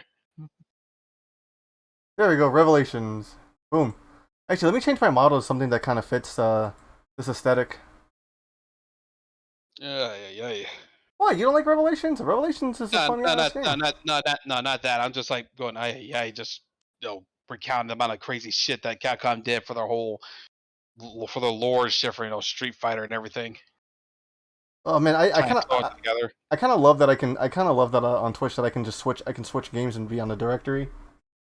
Also, fucking loading screen mini games. Ugh. Yeah, by the way, speaking of Rival Schools, I don't know if I told you or not though, but that's one of the newest. I think it's one of the newest Ultimate Marvel vs. Capcom 3 mods I've seen put in now. Someone's put Batsu in. Batsu? Yep. Batsu's so good. Ah man, I missed one Rachel.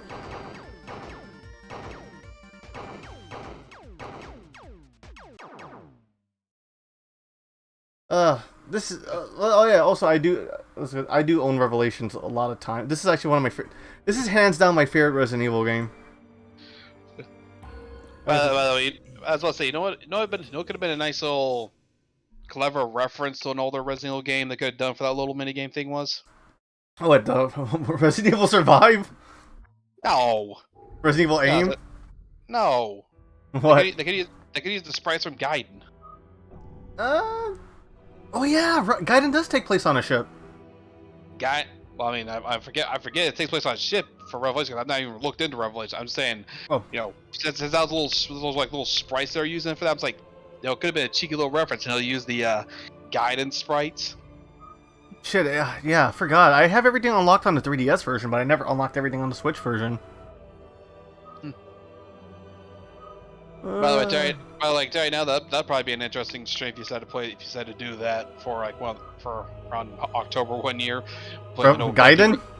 You play through Resident Evil games, you can play Resident Evil Gaiden. Yeah, I know because I like to play things in chronological order. It's gonna be a while before I get to Revelations.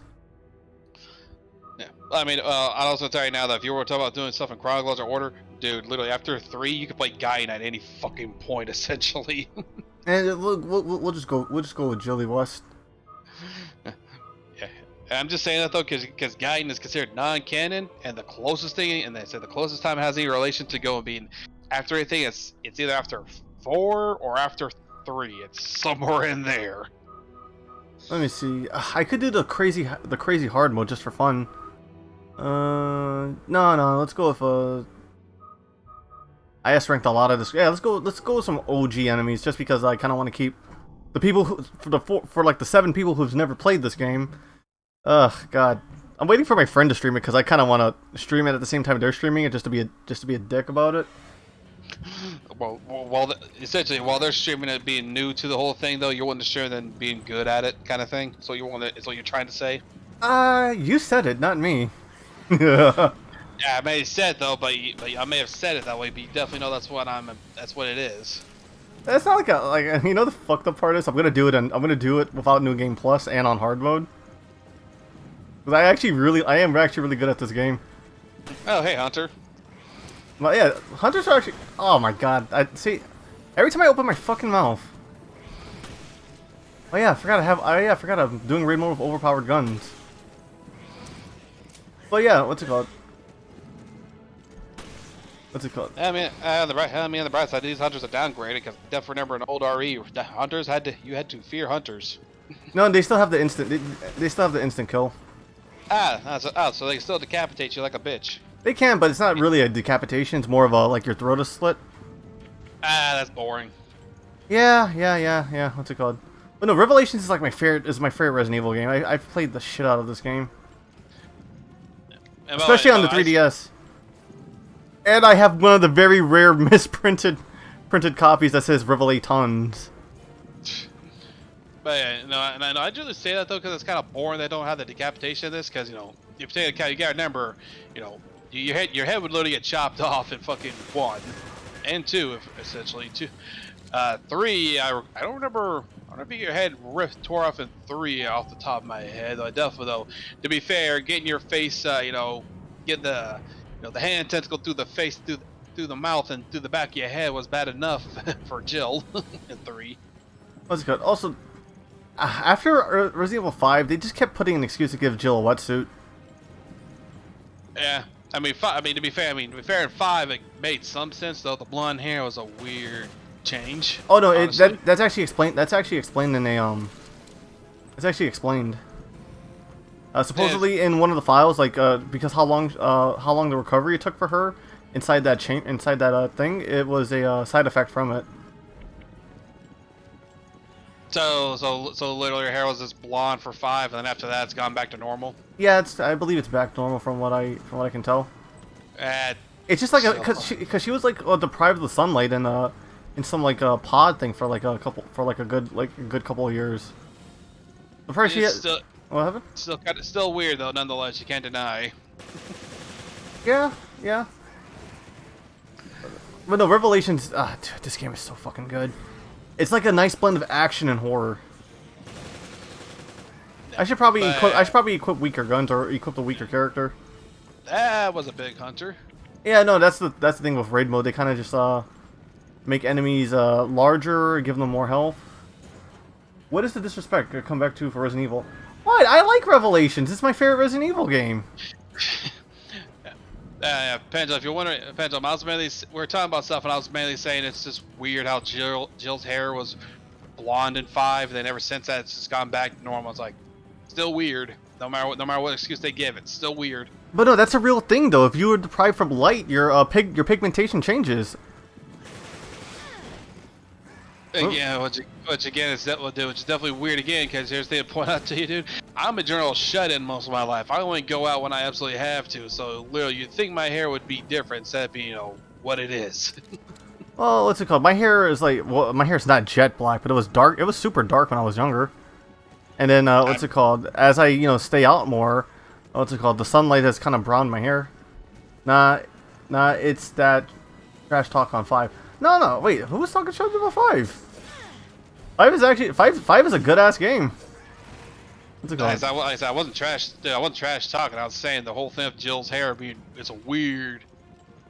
Even like I said, I'm just saying, dude, the fact that her hair has been brown throughout the whole series, and then in 5, for whatever reason it is, and Cyber tries to tell me a reason why here for 5 that her hair goes blonde, it's like, okay, it's kind of a strange choice, but then, then it's back to brown, then it's back to normal when it's been the older games. After that, I'm like, still kind of a weird choice just to do all for a one-off thing and nothing else. Pendulum, you have RE5 on. You have RE5 on PS4, don't you? Because if you do, like, I am down to stream that with you. What's it called? Because RE5 is like, okay, I have a good story about Resident Evil 5, and this is why it's like one of my favorite Resident Evil games. Basically, I almost got held back. Because and my dad almost lost. Good, because I love 5, and I'll explain everything. Everything needed, bro. Nice. What's it called? See, hold on, gotta concentrate on these. I say this is a turn my brain off kind of game. Yeah, you said it's a time for your game, kind of brain game, but I've been making you still think, motherfucker. I'm sorry, this game is just like, what's it called? I'm playing with overpowered weapons. I forgot that I'm OP right now. No, it's just like, what's it called? Yeah, no, I think they explained everything well. The only thing I don't get is the whole entire, like, the only thing for RE5 I never understood was the whole entire, the random plot dump of the Wesker children.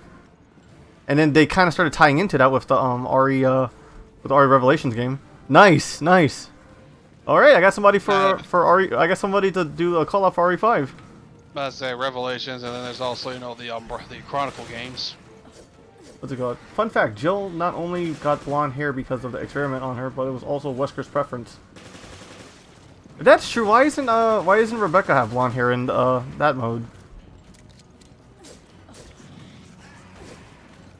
You know, that's still like kind of strange. Kind of strange to learn something about Wesker in that regard, honestly. Well, what's it called? Wesker's a weird fellow. He's I would say weird. He's very secretive. He's very secretive, but still, it's like kind of still strange that he's got a preference for blonde. It's like, okay.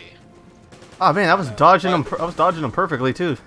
Yeah, just saying, surprising. Like, you know, it's strange to learn it like that. Like, huh. Pendulum says he has infinite eggs, by the way. Oh my god. Oh my god, I have to freaking I have to purchase RE5 on PS4 again.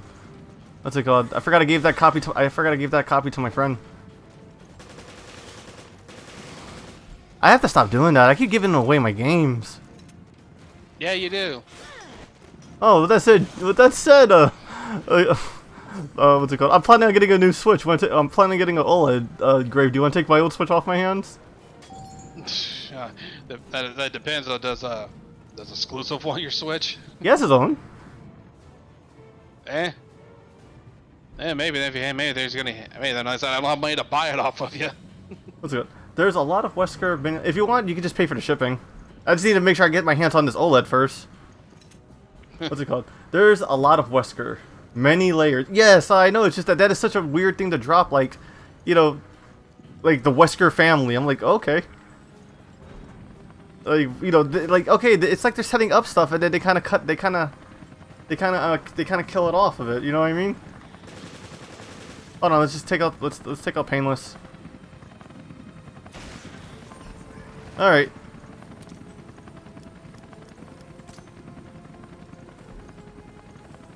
Oh yeah, I forgot, you gotta end raid. It's been a while since I played raid mode. Oh my god. Hey yo, stop bro. Oh, if we're gonna stream together sometime, how can we when you do that? Oh. Yeah, that's good. I have my moments. Also, I do tend to say stupid shit. If you see my streams, I say stupid shit, and then I tend to upload them to YouTube afterwards. Yeah, trust me. Me and Exclusive have gotten on his ass multiple times for the stupid shit he says. At least it's not quotable. I'm an encyclopedia on Resident Evil. Oh my god. Alright, okay. What's it called? I have about 10 more minutes before I say I've hit my normal 2-hour length. This has actually been a pretty fun variety stream, I'm not gonna lie. You know what I mean? I went to 3 classic games and then ending on like just a fun raid mode. Well, I thought it was too, because we did In the Hunt, and then we did Shock Troopers. Yep, and then just Resident Evil because why not? It has guns in it. Yeah, fair enough. You know, let's do Mad Banquet. That's just a fun boss rush. Seriously, Resident Evil needs more of those, so I can actually use my fucking infinite ammo. I mean, my infinite ammo, my overly powered guns more. Yeah. Also, to be fair though, I did bring mention of something else you might be intrigued to look into later on. That game I mentioned, the Chaos Engine, also known as Soldiers of Fortune. Yeah, so you might be intrigued to looking at that at a later date. See if it's something you do remember. Let's see. Okay, fully charged. All my consumables. Yeah. As I said, dude, I never finished that game because it's definitely one of those games that kicks your ass kind of thing.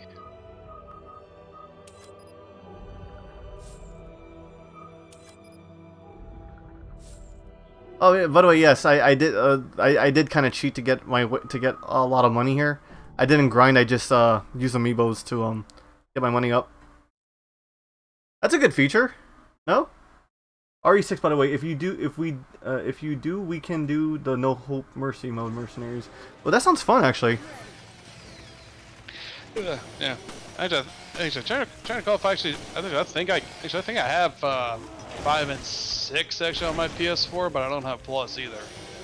They changed they changed the features for Plus now, so that's a little annoying. No, I mean to be fair, you just need it. As far as I know, you still need just the standard one to even play online. Really?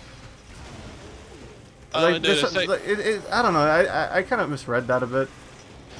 The way it is this here is there's the standard one, and then there's the other 2 tiers up, where one tier gives you a set number of games on the, and it's literally just like it's a tier system where, you know, certain games will be on certain tiers, and more probably high profile or expensive or whatever games will be on the higher tier that you get for free. Wait, Pendulum Bunny, do you have access to Discord? Because if you want, you could join the call with us if you want, because, you know, it'll be fun to have another Resident Evil aficionado on here.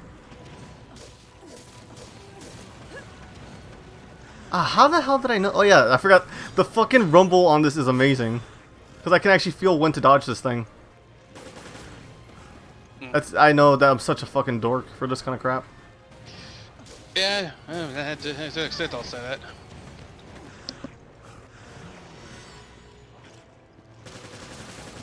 Oof.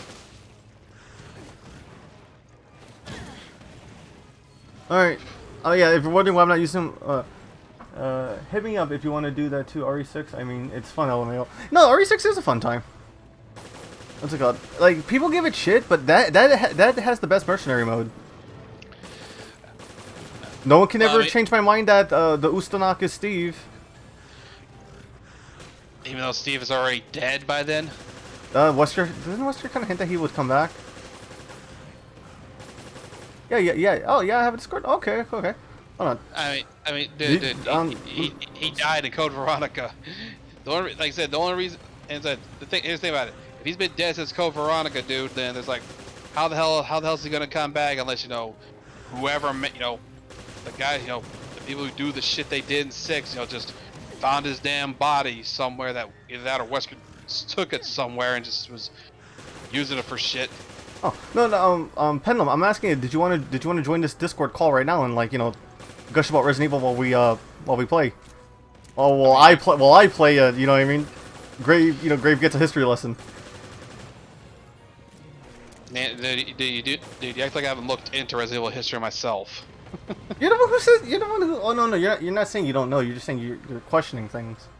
I question things, and again, there are some, you know, more minor detail things that are very weird or interesting to learn. Again, the whole Wesker thing for blondes was something I didn't know. Again, kind of strange and interesting to learn it like that, but all right then. Oh yeah, I forgot they. Hold on. You need to fucking pull the Magnum out on this guy. This guy is like some fucking fish tyrant. Yeah, Joy. Yeah, we need one of those.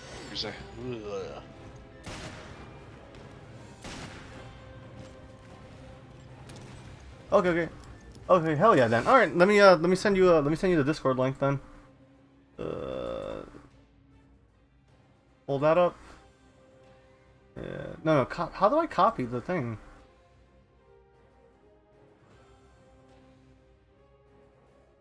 Oh, here, it's create invite.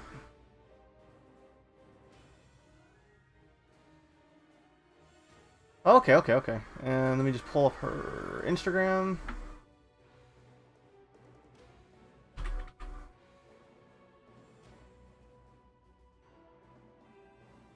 Taking a minute.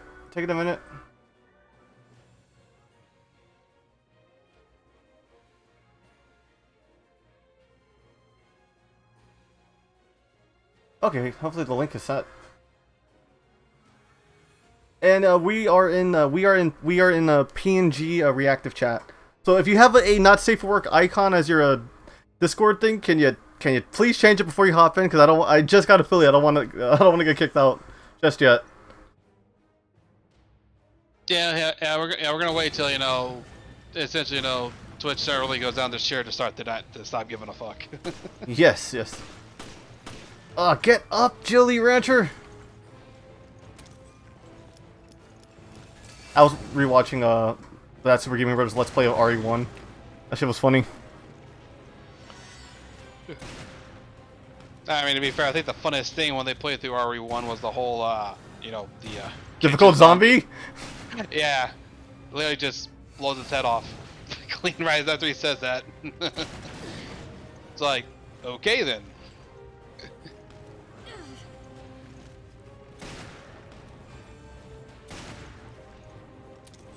This zombie's really tough. Ugh. Actually, Ugh.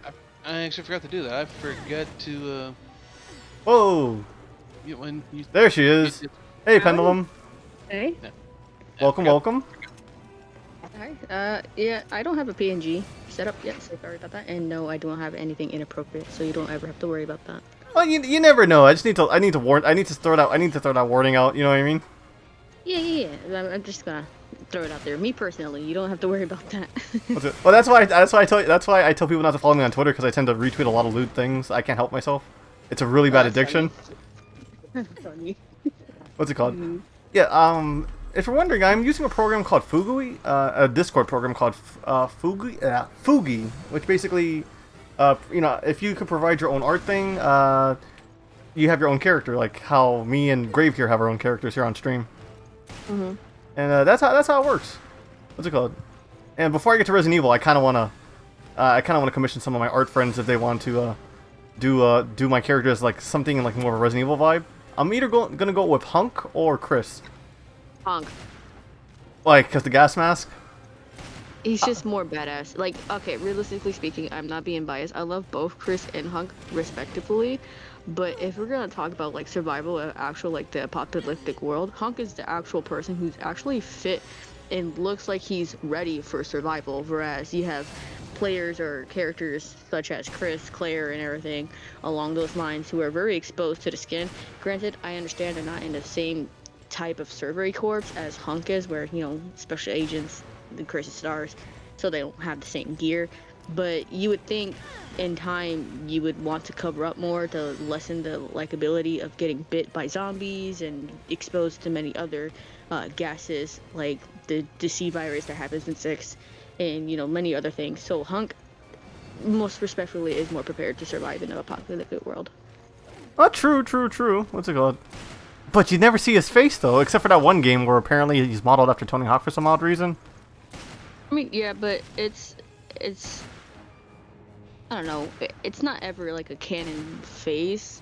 Like, you get some glimpses, but we don't want to label it as his face, because like it's the same retrospect where, let's say, Chris from RE0 to 1 to 5 have gotten his face model changed respectively. For me, it's like he's just aging, you know. But I think I like the mysterious type aspect with Hunk, because I don't think someone's face really matters, but it brings up a lot of creativity and imagination when it comes to, like, you'll never see this man's face.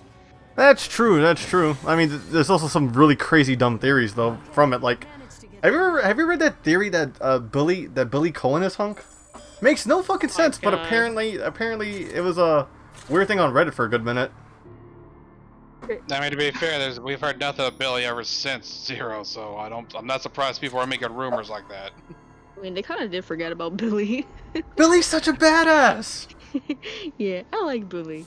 But I don't think it would fit. I mean, it would be cool, but considering his past and him going into hiding and whatnot, I don't think it's likely for him to be actually called Hunk. I know. It's just like, you know, again, I tend to, if you, I don't know if you seen a lot of my previous streams, but I tend to like fall down this weird rabbit hole about like theories that tend to make sense. You know what I mean? Like, yeah. the Billy, that one never made sense to me because Billy goes into hiding. You know what I mean? I honestly believe that. What's it called? Like, it's funny to theorize. Like, I have nothing against it. It's funny, yeah. But yeah, it doesn't make sense. It would be cool, but it's not realistic. It's not that cool.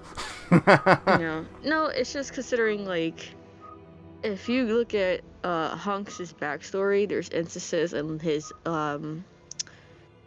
playable routes and when he's mentioned, you know, that type of thing, that he actually has some sort of a past, as in like not just being known as the Grim Reaper, like him not only being always about the mission, but being affected by this one person who was a woman. I think it was his girlfriend or something along those lines. Wait, Hunk had a girlfriend?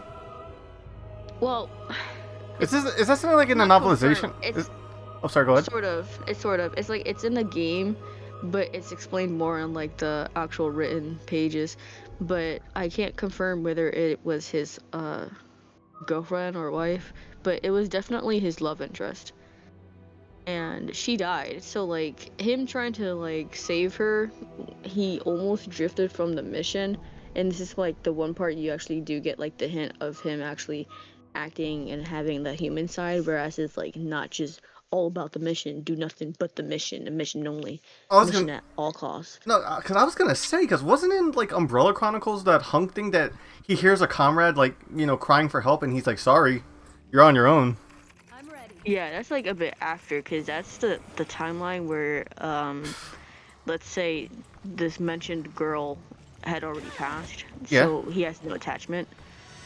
So let's say when you get to play RE2, the remake, at least when they show his playable routes where you can play as him, and you see the G virus get taken from him from Ada and stuff, you see like him honestly just do nothing but the mission and like cut all his people off just to like do nothing but that. Oh no, I love the RE. I do what's it called? I do love the RE2 remake because of that novel, not novelization, that representation of him. You know what I mean? Yeah. He's just like, you know what? Shit's gone real. I need to go. I remember he even tells the helicopter pilot leave without him because he knows he's not gonna make it. Right? But the helicopter comes back. The helicopter comes back like, why'd you come back? I wanted to meet the Reaper. Yeah, he's like, you shouldn't be proud of that. I'm not called a Grim Reaper for good reasons. I'm like, bro, you're a survivalist. Calm down. Yeah, I got gripes with RE2 remake, but that's not tied to the characters. It's more so tied to what the changes they made. But that's me. Shit, I'm playing this on trench mode. They are throwing all the instant kill enemies at me now. I mean, realistically speaking, RE2 remake it is in retrospect a really good remake, but yeah, they did take out the things like, let's say, Chris and Claire at the STARS office having that little interaction where they talk to each other. The zapping mechanic. Gone. Yeah, the zapping one definitely got on my nerves when I saw like that one. I feel like that's a big no-no. What, their interaction? The zapping, like the zapping mechanic they had in. Things you do in one campaign affects the next, affects the other one. Oh yeah. Yeah, like what's it called? Like I remember, like you can poison the IVs in disc A, or like run A. And then in run B, those IV plants are just stronger. That's like the major one, right? That's one of them. There's other things like where you could take certain items in the one of the locked containers, and if you take all the items, character B has none of them. But if you take only one, though, character B has the other one you didn't take, kind of thing. Like I said, there's stuff like that. There's also the fact you see it's one of the things that just irks me on that game in particular with remake. Like, they removed the zapping mechanic, a lot of the interactions are kind of gone.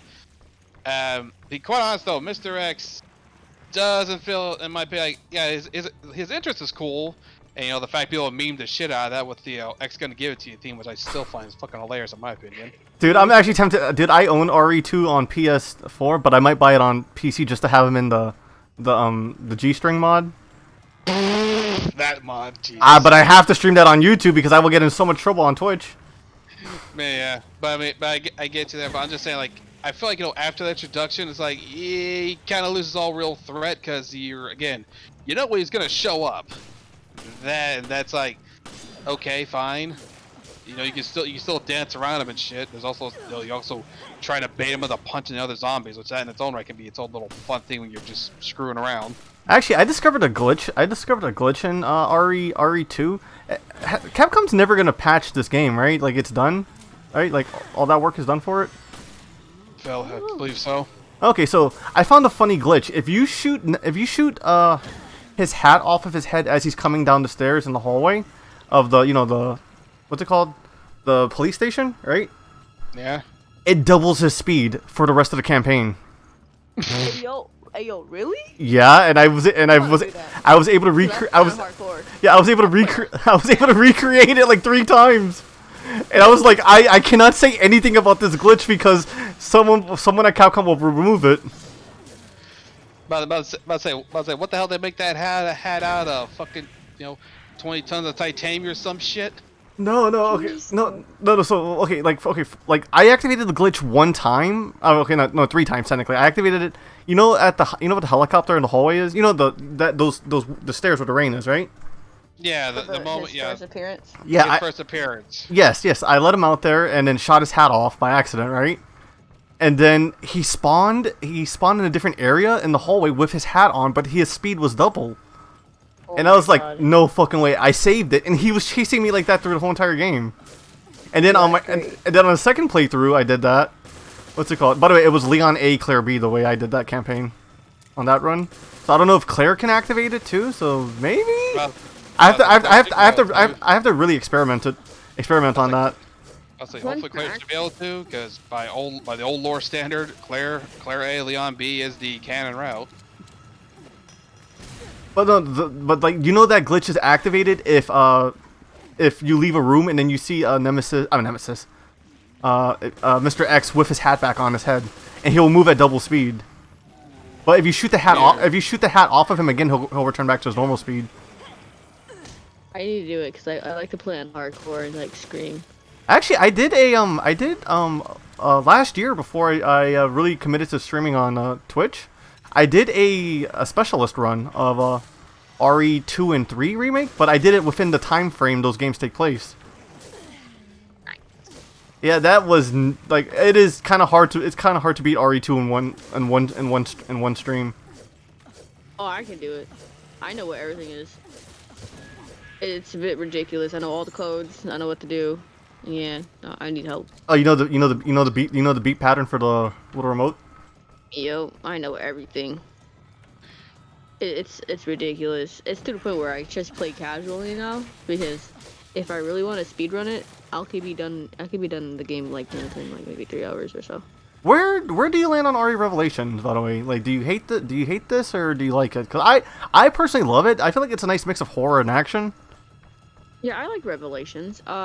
2 is what really did it for me, to make sure I really did like Revelations, because Revelations 2 was the Revelation game that made me actually respect the fact that they were actually throwing just not the mix of between action and horror, but like generally just made me scream on occasion. Oh, I'm not gonna lie, Revelations 2 is the fan service game because they brought back Barry fucking Burton. Love that man. Yeah, I mean, okay. You can say what you want about the remake, but considering that this is their first remake that they're doing of the old games, you have to respect that, like, they can't bring back everything, you know? Like, it's nice to have a nod at the old games, like when you play as Claire and you get this fucking liquor, jumping through the window like how the classic was. It's nice having those, but considering, too, that they decided to do Resident Evil 3 and remade that into like a complete trash game, you gotta respect a little bit more, or Resident Evil 2 remake, because to me it's really good considering that they're bringing back the games in the horror more based film of the actual mechanics and focusing back on that, like when Resident Evil used to be horror and then slowly turned into a shooter and then went back to being horror with 7 and 8. So they're kind of going back to their roots, but keeping the game fresh and revitalizing with the actual franchise. So they can't bring back literally everything. I get that. I wish they did, though. I get that, but it's, again, even so, like, no matter how good it is or remake it can be, there's still things you can find and, have issue with, especially if it is a remake, because then you compare it not to what's already out or its other games, but you also compare it to its original and see if it's truly a worthwhile update. Yeah, but that's what I'm also saying, where it's like there's always gonna be something not just you guys, but like people in general can complain about. No one will ever completely be satisfied with like a remake of a game. Like, let's say for example, it's not Resident Evil, but you think like, I don't know if you guys play Pokemon, but I love Pokemon. I grew up playing it for Nintendo and stuff. But do you think I love that they brought back Sinnoh and Hoenn and Johto? No. I loved it at first until I actually played it and I was like, wait a minute. This is not that good. I have no experience with Pokemon, other than a few of them, a few games and like a Smash, and I feel bad because I want to get into RPGs. That's kind of strange though, because I thought people were actually liked Heart Gold, Soul Silver. What's it called? People do. It's just there's no remake for it so far, but Let's hope there never is one, considering how Brilliant Diamond, Shining Pearl turned out. Wait, that didn't do well? No. 1-for-1 remake. Wait, is that a bad thing? Like they just made the same? It's up and down. It's up and down. It's up and down. Here's the main thing I point out, dude. It's 1-for-1, as in everything that was in Diamond and Pearl is in Shining Diamond and Brilliant, or in these remakes. And and I don't recall if they took anything, or if they actually took anything of worth from Platinum. No, not barely. Yeah, which that also irks me. It's like they're like, why the hell do this in the first place? This is kind of sad. Like hell, even Oros took shit from Emerald, for God's sakes. Right. Because I was saying that's what I had a whole rant about. Because I was like, I'm sorry, dude. I know you don't play Pokemon, but like. No, go ahead. No. Like I don't play Final Fantasy, but I let Grave go on his Final Fantasy tangents. Hey, yo, Final Fantasy is another upbringing as to why I'm about to rage on you guys real quick. Alright, Sinnoh was a masterpiece. Ain't nobody gonna change my mind. If they wanted to remake a Sinnoh piece, it should have been Platinum, because it's both Pearl and Diamond in one and plus more. Right? So the fact that they gave us a game that was basically just the old version, but with like stupid chibi graphics, was a waste of money. And plus they're giving you a full retail price of $60. And for what? And for what? For the ability to get Arceus and Shaman, which was like locked events back then. Not to mention that they were like, yeah, we changed our minds last minute, so you can't get the God of Pokemon unless you hack. And if you have it, not everybody knows you're a hacker. Wait, is that like a Game Freak thing, or is that a Nintendo thing? It's a Game Freak and Nintendo thing, honestly. But it was a last minute decision. But when it comes to that, it's hard to tell if that's a Game Freak, the Pokemon Company, or a Nintendo thing. It literally gets hard to tell. When it comes to their games being released as fast as they tend to be, that's a Pokemon Company issue right there. Yeah. I want to say it's the I don't know what the word is, but you know those two circles that combine into one? A Mobius strip? Yeah, it's basically that. Yep. Yeah, or Venn diagram, essentially, kind of thing. Yeah. As in, like, who's responsible for what? Like, it's all connected, but, like, more so on each other end. Yeah. The best way to describe this is Cyber. The release date for Pokemon games is set by the Pokemon Company because they want to try to release everything related to a generation at the same damn time. Game Freak's problem is that the guy in charge of it wants to keep his team small, even though it's like, dude, that might have worked back when you're on handhelds up to maybe the DS. Afterwards, you need to expand your damn team, especially since you like to make other games as well to keep from burnout. But the problem then, because those other games don't have as much time to them or the care they need, which was Little Town Hero and how that turned out. Oh yeah! Oh my God! I forgot that was a Game Freak game. Yeah, and like I said, that game has got its own massive issues that I've heard about and even seen somewhat, and it's like, this definitely could use a lot more time and polish, but Game Freak trying to separate their teams to not get burnout, but it's like, you guys got a new generation game starting. It should be all hands on fucking deck for that. Oh yeah, I agree with this statement. Yeah, but that also led to a lot of that shit that happened with Sword and Shield. Yep. Am I forever gonna have co-hosts that agree with each other and never me? I mean, it's probably gonna be a lot in life, my man. Sorry. Yeah, no, my ignorance can only take me so far, right? Exactly. I mean, I'm pretty sure there's some things we'll agree on personally, like me and you. It's just right now there isn't. Yeah. Get out of my Discord, all of you. Peace out. No, I'm kidding. I'm kidding. That's good. No, no. I joke. I joke. I know. I was just playing along. But like, yeah. I said, just to be fair, a bunch of companies stuff like this. So, like I said, it's all of those problems there, and it's also, you know, to be frank, I don't fully know where all Nintendo falls into this whole thing, but I can definitely say right now one of the different problems is, you know, how they try to handle like their general idea for their systems. Like it feels like, my friend. Pardon me. That's why I start though. Their systems always have some kind of fucking gimmick to them instead of just being, you know, a really good system first, gimmick second. It's always gimmick first. Oh, so now you say you like the Wii. Now you say you like the Wii U. The Switch is too much. I love that meme. I love that meme. That meme thing. Oh, so now you say Legend of Zelda Twilight Princess is too real, and now Legend of Zelda Wind Waker is too cartoony. Why don't you make your own Zelda game then? That's a terrible Miyamoto. I am sorry. Alright, that is disrespectful. What is this about Legend of Zelda? I am also another walking encyclopedia when it comes to Zelda. To be fair, I'll double say this right now though. I'll be honest, Miyamoto deserves any and all shit he tends to get, considering how his usual idea of trying to make stuff has resulted in a lot of fucking mess ups, dude. Like, never forget Star Fox Zero. That's a fucking obvious one I can point out too, because I'm a Star Fox fan. I like Zero. Miyamoto on that too, one. but like, I'm gonna just slowly sip my tea on that. Fair enough. I say fuck Miyamoto on that particular, because Zero was literally made to be made to show fucking value to the goddamn gamepad instead of being an actual outright good game. First. Oh shit! Slurping my tea. Sorry about that. I just Alright, Kermit the Frog. Yeah. That's me. I got no Miss Piggy. Yet. Damn, that batch just blew up in your face. Yeah.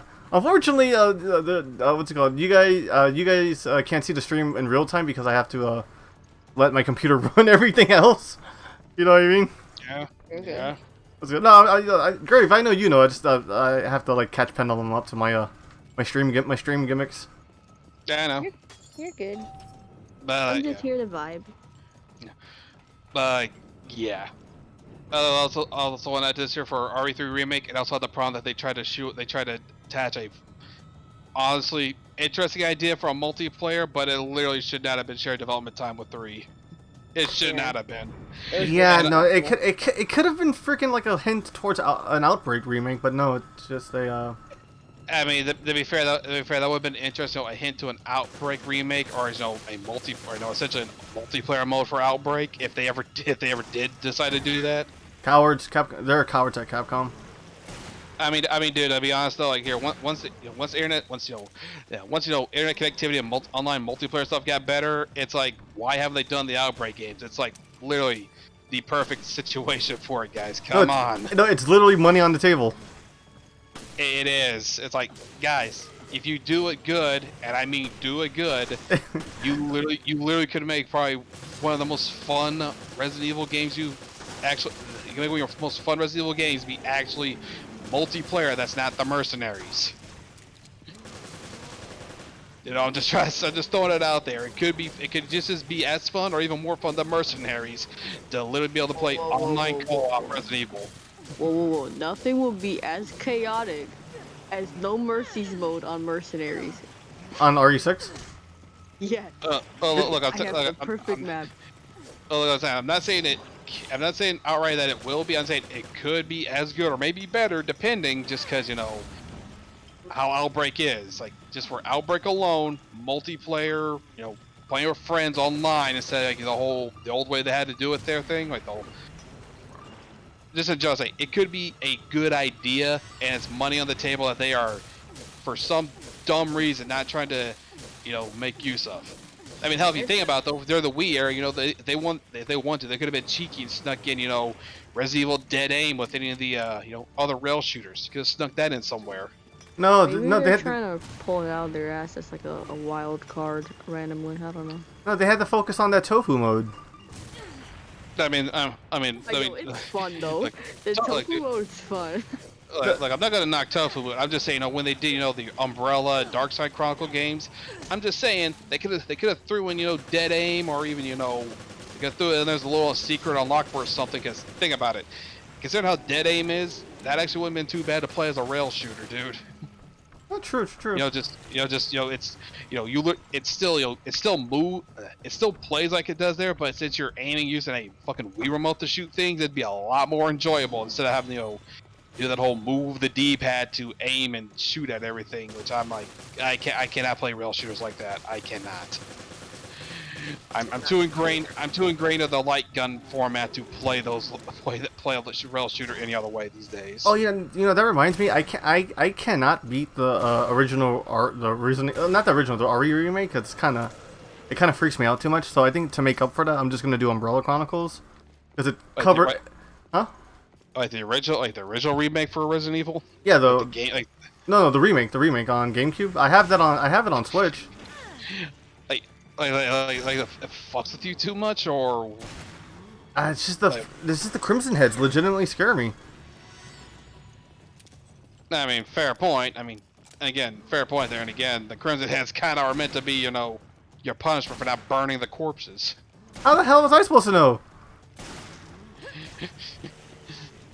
Again, to point out that's also further makes Jill's route a little easier because she gets the grenade launcher and the flame rounds. Oh my god, that guy just fell on the fucking. Can somebody clip that? Holy shit, that was a perfect. That would be a hilarious clip. The fact that guy just fell on. Oh my god, I'm down. I just saw. He didn't fall on. He actually dropped down, and the other guy set it off because he did not. That one guy that dropped did not take damage. That shit was funny though. It looked funny. I said it was funny how it looked though, but I said he did not take damage when he fell. If he did, he took very little damage. Well, no, this is the ooze and all that. It's a interesting enemy type. Oh shit, what was I saying about Resident Evil? Oh, yes, yeah. I can't beat the remake. I can only ever beat the original. You know what I mean? Because also I have that I have that memorized too. Yeah, fair enough. I'm also saying, when was the first time you played the remake? When I was 19. What's it called? Okay then. Holy shit! I forgot about this thing. I forgot. On trench mode, these things have crazy stats added to them.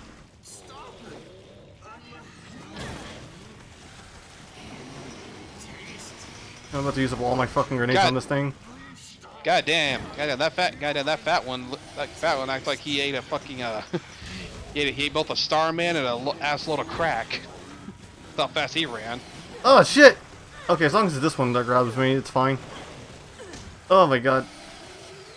I have to freaking set up that clip bot.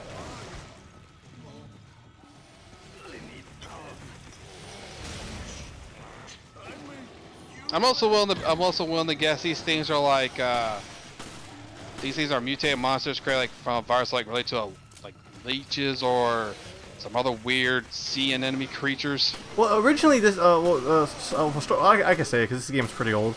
The virus that they use is a sub virus of the T virus called the T Abyss virus, which was done to only affect fish, but then it mutated to affect not only just fish. Yeah, okay, about to make sense because we've played Zero. We know like what the T virus originally affected. Yeah, leeches. Yep. Yeah, that's what I'm saying. That's what I'm saying. When these things grab you and start trying to, while they try to bite you, they're like, I'm getting either like, sea enemy freaky monstrosities or fucking leeches again, because that's what's popping in my head. Oh, this thing's a pain in the ass, especially on trench mode. But this glitch still works. Not this glitch. This exploit still works. Jesus Christ! It runs like a fucking Silent Hill enemy. Like I said, dude. Like I said, the guy runs like it ingested a Starman and an assload of crack. It's jittering all over the damn place. Also, I see the head that I think is supposed to be like kind of the quote unquote weak spot you're supposed to hit. It is the weak spot, but it's kind of hard to shoot it when it's tiny and moving like. Jesus Christ! Yeah, this is the strategy you're supposed to use. Oh, you bitch! This is the strategy you're supposed to use. know what I mean? Just hop between the windows. But it's not this fast normally. Motherfucker keeps hitting me through the window. Like a boss. Oh my god, this thing's crazy. And it's also your fault for staying so close to the damn window. They keep spawning enemies in here, man. This trench mission's not over till I kill it. Okay. Also, what's I gonna say? Shit about Revelations? No, not Revelations. Yes. I'm gonna stream. If I'm gonna stream for my God, just add Benny Hill to this, right? I mean, Cyber, I'm gonna tell you now that if you're just gonna play, through Umbrella Chronicles, because because the remake, was kind of scared fucked you up from the Crimson Heads alone. I say at that point you might as well just fucking play, Umbrella and Darkside Chronicles and not bother playing the rest of the fucking games. Oh no, okay, it's just more of a I can't handle the tank controls. Okay, there I said it. Ugh. I know after I played so much Vaccine. About to say you've been playing Vaccine. You say you have the original one memorized, and that even though it has the DualShock, still also can operate on tank controls. I'm just not good at that. I'm just not good at that of Resident Evil. Okay. I can admit when I suck. Apparently, I went a roundabout way of saying it. Yeah, and just to point out to you, dude, in a weird way of saying it, though, the remake games are really just using a revised version of tank controls. Well, on Switch, I have the Switch port of it because I can't help but spend money because I'm an idiot sometimes. Like for the Wii version of what now? I have the Switch version of the remakes of the GameCube remakes. They remastered. You know Resident Evil 1, Resident Evil 0, yeah. Or quote unquote the Origins collection. Why is it so silent in here all of a sudden? I'm going to see if Pendulum's going to say something because they haven't been talking for a minute. Yeah, I kind of just zoned out for a moment. I'm sorry. No, you're good. You're good. I was like, that's a nice bourbon. Wait, bourbon? What? I'm kind of like chilling, looking outside. Cool. No, you're good. You're good. God damn it. But like I'm saying though, what's it called? I don't know. I feel like also everyone's streamed the remakes of Resident Evil 1. You know what I mean? Yo, that would be so dope though. The remakes of 1, even 0. Imagine like seeing it in like full-fledged HD, all of the bull crap that you have to go through with both Rebecca and Billy, and then if they keep like the soft locker, the soft locking mechanic in there, bro, GG's. I think they actually removed that. But what's it called? Did they? Yeah. I mean, to be fair, I'd also tell you now, though. I tell you now, probably the annoying thing would be, have to I said one thing that probably piss a lot of people off because like, no, why they're bringing this back would be the whole dropping your inventory just to. That's funny though, cause you really have to like ration your storage space, I get you. I'm just saying that'd be funny as shit, if they kept that in, and people go back to play like, what do they fix this? It's like, no, they'd be like that. Imagine they're like, actually, we're gonna bring out the sharp camera angles. I was gonna say, okay, I think I may have hit my point because like we went past the 2-hour mark. And we're 2.5 hours in. I mean, dude, you're playing the game, having fun. Being Pendulum here, where having our own little rant stuff going on, you were listening because you were focused on your game, and of course, we gotta throw a little bit more stuff in, and potential stuff for the future that we might do. Who knows? True. I guess I don't know. Maybe I should call it here, right? It's up to you, man. Also, I'm kind of feeling a bit sweaty right now. Like it's like melting in my room right now. Pendulum, do you have any friends streaming right now that I can just raid? No, I haven't. I've been home. I just got home not too long ago, so I was just at round 1. Ah, okay. Yeah, I would go online, but I don't know what I'm gonna suffer with right now. No problem, no problem. No one I know is this. No one I'm subscribed to on Twitter is our Twitch is streaming. Blech. The only people I'm following are usually got big enough names than us as it is. All right, you know what? I guess I can send this to another VTuber. Yeah. Look, let me get the raid ready. Well, as always, this is gonna be up on YouTube. If anyone on the YouTube audience is watching this, be sure to give this video a like. You know, all that fun stuff. Comment in there. I'm always down there chatting with people. And I'll see you guys for next weekend stream, which is gonna be No More Heroes 2. Desperate Struggle. Woo. All right, and we're finally resuming with No More Heroes series, folks, and it's time to see if Cyber can, as a man of his word, and say he's actually good at No More Heroes 2, and that it's also not a glitchy ass mess. yeah, I'm telling you, it's a much better one. All right, so let me see. Okay, I think I'm gonna raid Speaker Green.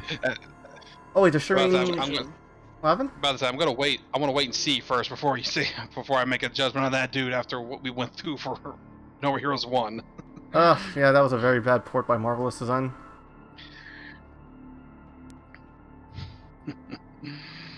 Let's see. Here you go. Alright. Raid.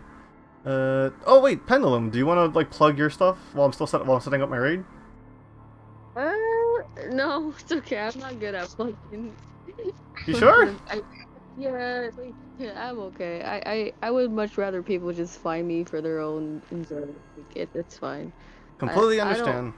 I don't really know how to plug myself in there. It's kind of awkward. I don't talk all that much. It's alright. It's alright. It's a bit of a thing to try and get into. You know what I mean? Yeah. Eventually. I say, don't worry, hang around here with us more often enough, though. You'll probably, at the very least, I might get you talking more, just because you'll maybe talk about shit we're both interested in. Yeah, probably. It's not hard to miss anyway. Everything in my social media is literally just the same name I'm in right now. All right, you heard her, folks. All right, let me get the raid ready. Where is it?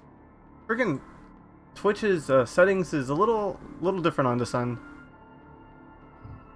Okay, here we go. Raid channel. There it is.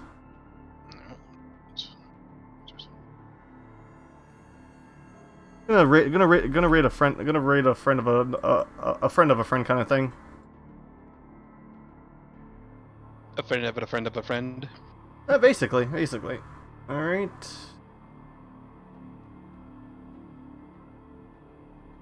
And we're raiding now. And I'll see everybody for No More Heroes 2. Have a good one. See you folks later. Bye-bye. Alright, that's going through. And let me close stream on OBS's end.